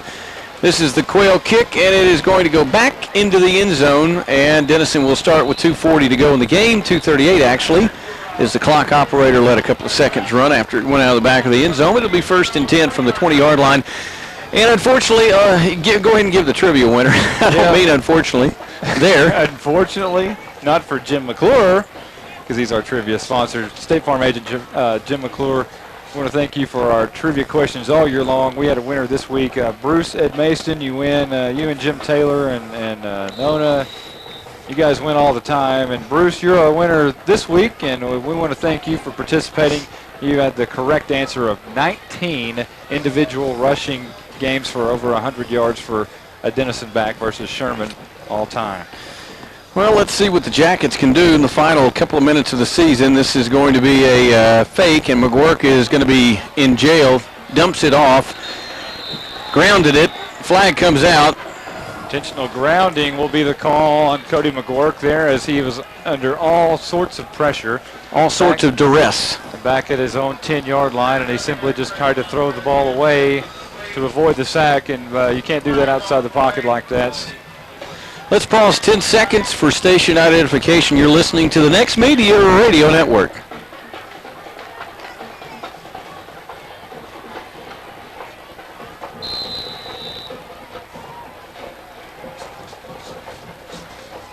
We're back at Bearcat Stadium, and it has been an unfriendly Bearcat Stadium in the second half for the visiting Denison Yellow Jackets.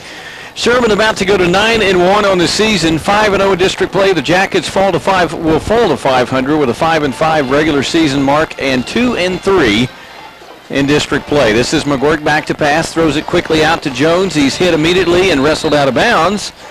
The official says he didn't get out of bounds, but looked like to me he did. Well, he was kind of pushed out of bounds over there by one of the defenders, and I believe that was Lewis Shelf, and it was. Kind of pushed him out of bounds, but they're going to say he was forced and didn't go out on his own. Well, the Jackets are probably done with the running game tonight, and unless they give it to Robertson one last time and he rips off a big one. C-Rob, too, not going to get to 100 in his first Sherman-Denison encounter. Unless he does rip off a big one. Minute 53 to go in the game, minute 53 to go in the season. Robertson will be the tailback. It's 3rd down and 15, maybe the final offensive play of the year for the Yellow Jackets. Let's hope not. McGuirk pumps, wants to throw, throws the home run ball, has a man, and he overthrows him at the 45-yard line. His man had separated from the defender. That was Jerry Jones, and what may have been the final pass play of the season, and could be the final offensive snap of the season for the Yellow Jackets. Minute 37 to go, and Sherman can just run the clock out from this point. That will be Cody McGuirk's last pass ever as a Yellow Jacket, as that ball sailed incomplete over the head of Jerry Jones to about the 45. So lots of seniors, including Cody McGuirk, and we want to recognize all of them as Jerry Jones gets ready for a punt. We got a timeout. Minute 37 to go. We're back after this timeout. What is it?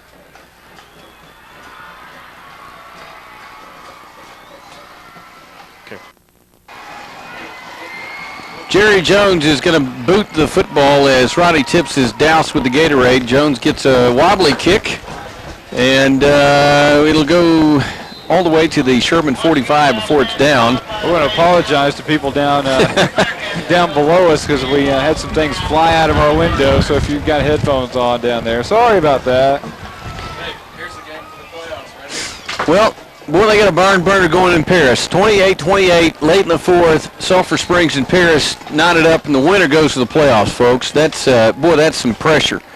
And we need a final on that. So Scott Corbin, if you're listening to us back at the studio, please try to get us a final on that at some point, because it's like you say, a barn burner, and that's got huge implications all over it. Well, the implication here is that a lot of Yellow Jacket seniors are done. Sherman's just going to take a knee. They've got the umbrella coverage in. They're taking a knee 2 or 3 times, and this one will be history. Cody McGuirk, the senior quarterback. Justin Briscoe, the senior linebacker for Dennison, as Sherman goes to the knee. Christian Brown and Roger Grant, the senior wide receivers. David Wells and Anthony Waddles, along with Brent and Brandon Hubert. Chris Hackworth, great linebacker, going to be bidding adieu to the Jackets tonight as a Yellow Jacket player. Howard Jackson, Robert Jackson as well. Ronnie Powell Jr., Raymond Smith, and Trey Irby playing their final game as Yellow Jackets. Landon Myers, Justin McKenzie, Robbie Thomas, Shane Stone also saying goodbye as Jackets. 50 seconds and counting of the ball game as Sherman is on their way to their 9th win. Shane Stone, Chris Harrison, and Benton Timpanaro, who was injured early in the season. On the first play of the season. And his senior year will be over with. Very tragic year for him. Mark Griffin, Brent Lemons, Nathan Breedlove also playing their final games tonight, as is Brandon Fulton, Tom Hayes, Jerry Jones, and, of course, the injured tight end Trent Mahina, who went down earlier in this game. And with 21 seconds to go, Monte, we almost feel like parents every year when we do this. A lot of Yellow Jacket seniors we've gotten grown accustomed to seeing every Friday night. We really like these young men as the clock winds inside of 10 seconds. But it all comes to an end tonight at Bearcat Stadium. Dennison will not advance to the playoffs. Their season will end 5 wins and 5 losses. The clock is wound to triple zeros. The 89th Battle of the Axe is in the books, and the Sherman Bearcats, ladies and gentlemen, are your 9-1, 5-0 district champions. They retain the axe for the next year, 33-7.